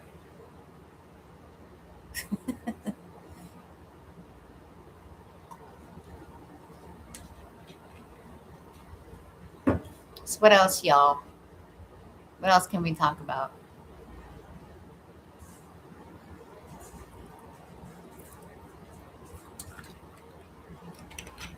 Monster. That's another good one. They are monsters because they don't care. They don't care about hurting people. Sadistic. Could put evil one. Be gone, evil one. The evil one reigns supreme. I don't know how many of you guys have seen Drop Dead Fred. Drop Dead Fred is when Phoebe Cates is in it. Phoebe Cates from Fast Times at Ridgemont High. Is it Fast? Yeah, Fast Times at Ridgemont High. She was the brunette, really pretty girl in that movie, and she's in a movie called Drop Dead Fred. And he's her imaginary friend, only she can see him. And it shows a scene where the Phoebe, I think, what was her name in the movie? I forgot her name in the movie. I'm having brain fog right now. But anyways, it shows the kitchen scene where the narcissistic mother. Okay, so Phoebe moved away from her husband because her husband cheated, he got with some other girl. So she moves back in with her mother, and her mother is a narcissist. And so Drop Dead Fred, only Phoebe can see him. Oh, what is her name in the movie? I'm totally blanking out. Anyways, so she's in the kitchen with her mother. It's the morning. They're having coffee and everything like that. And the mother's standing over here in the kitchen. And Drop Dead Fred slides under the floor and looks up her skirt and says, "Cobwebs, cobwebs." And Phoebe's laughing and spitting her coffee. And then when he first pops up into the kitchen, Drop Dead Fred, and he says, "No, it isn't. It's the mega bitch. The evil one reigns supreme," and whatever. I don't know if I'm screwing up the lines, but it's a funny scene if you guys haven't seen it. Drop Dead Fred. The guy I met was very serious soldier. Like, is this normal for a narcissistic person? The narcissist you were with was a soldier and very serious? Yes, you definitely still feel their negative vibration funk if you still live in the same area where you were harmed and abused. You can move away soon, Glennis. I wish it was that easy, but I'm kind of tied to this condo at the moment. That's a whole other can of worms. I'll have to share some other time, but it's not as easy as just getting up and moving. I wish it was. The guy, yeah, what else? That's a good way to individualize the narc away from you. I remember Drop Dead Fred. What? Lizzie. Her name in the movie was Lizzie. Now I remember. See how brain fog? I don't know if this brain fog will ever go away. It drives me freaking nuts when there's something that should be so simple. It's a movie I've seen like a million times. Um, but yeah, if you guys want a funny movie about narcissistic abuse and healing, that's a good one to watch, and it's funny. They come in all shapes, colors, genders, and ages. No, we never dated. He was just a very serious type of person who was a soldier, like as in well built, never slowed command, never, never slowed command at all times. I don't know. He could have had PTSD, but with soldiers, like I've heard from a handful of veterans that say they would rather go to war again than be in a narcissistic relationship. And wow, that blew my mind when I kept hearing that. So I don't know, it could be PTSD or who knows what he's been through.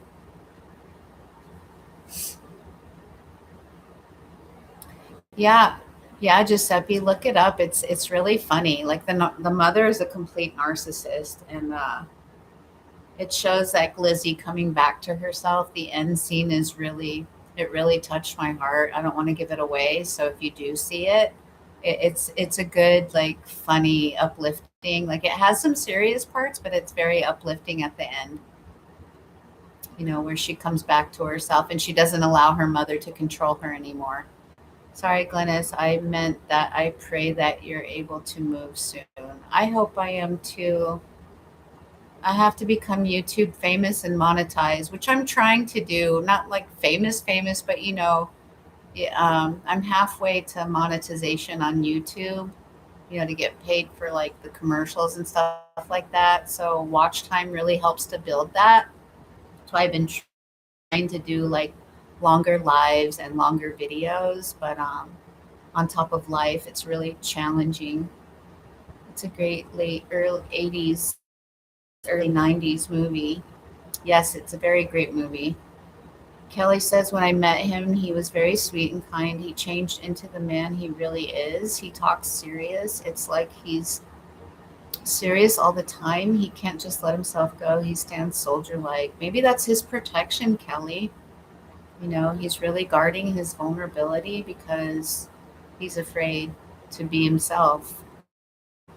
That's the only thing I can think of, but I'm no doctor or psychiatrist. It's just my take on it. What do you think, Kelly? Or anybody else in here? What's your take on that? Why he's so serious? It's like okay, I'm trying to catch up here. It When I met him, okay, what happened to especially when she has to let go of Fred? Oh yeah, that was sad. I don't want to talk about that. How's the trucking, Glennis? It's going good. I really like where I'm at. They treat me well, but I get tired. I'm just tired. I wish I could retire, or I wish like YouTube could be my full time job. Helping people and making maybe eventually a book. I am working on a book now, um, maybe a series of. I'm starting, but it's a lot of work. It's a lot of work, and because I work so much, I get frustrated because I want it to be done now, and I just want to do YouTube full time. I want it to be my income. I just didn't know if this was normal for narcissists. The way he acted, my mother was like that. Some of them are really serious, I guess, depending on what kind they are. You know, some of them, the experience I had with the last one was he was like charming and everybody liked him, and he was always like quick with the lines and being funny. And so I don't know. He may be mimicking his father for validation. Yeah, Katie's got a good point there. That's good. Yes, I know driving is a tiresome job. Not only that, like unloading the trailers, if I have a flatbed, It's a lot of work. It's tedious. And then it's been really super hot, like in the what were we, like 108, 109. This past week has been super hot. So I'm out in the sun. It's rough, and I'm not getting younger. Trucking is very draining. My parents and grandparents were long haul and hot shot drivers. It destroys your body. Yeah, and I'm sitting all the time. So that's 100% true. And I'm local, but it's still, sometimes I have to do out of town local, which is less than 150 miles away, but it's still a lot on your body. Children admire the person that seems more dominant for their own security. Yeah, and narcissists can really appear so convincing and influential and confident and funny. So, absolutely, children will mimic that. I bet unruly. Who's unruly? I missed. I think I missed something. Oh, I gotta go get my daughter's shoes. Hang on, you guys. I don't want some people still shit off my porch, so I gotta go rescue it before somebody does. People like to steal around here, even though I got a ring camera.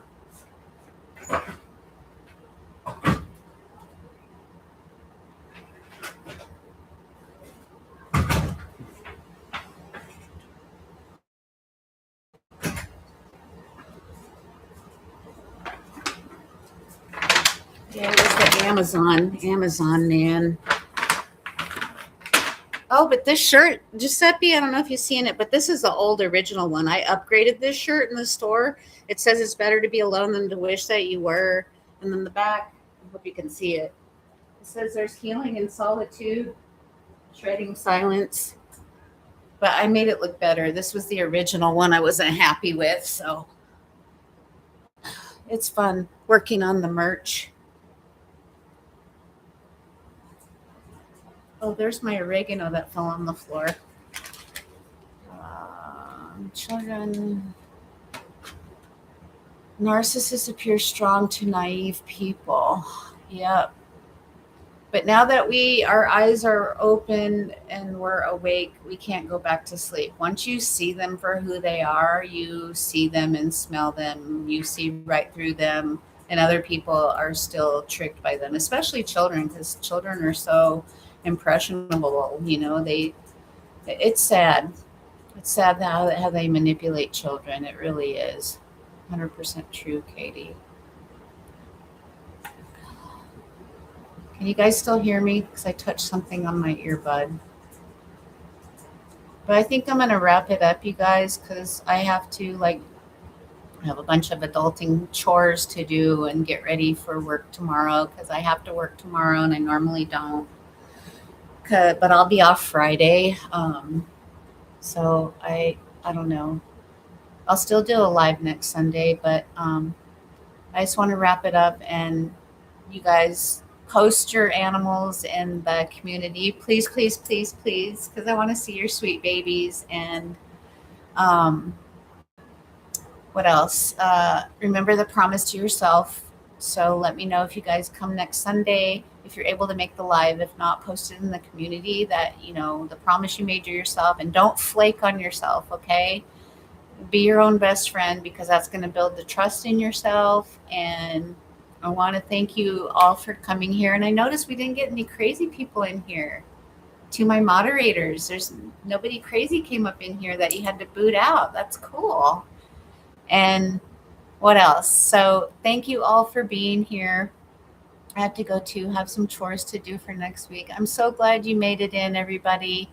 Try to be on time next Sunday, Glennis. That's my promise. But no, you have to make this promise to yourself, okay? A promise to yourself. It's not for me. This is for you, because that's what this whole live was today. It was about unhacking the GPS that the narcissist hacked into. It's getting you to trust and believe in yourself, and part of that is keeping promises to yourself. Okay, so make that a promise to yourself, Giuseppe. And again, thank you all for coming. You all mean so much to me. This whole Shredding Silence community means so much to me. You guys keep on healing, keep moving forward, keep the promise to yourself. Never allow others to dim your light, and always choose yourself. I love you all. I see you later. Bye.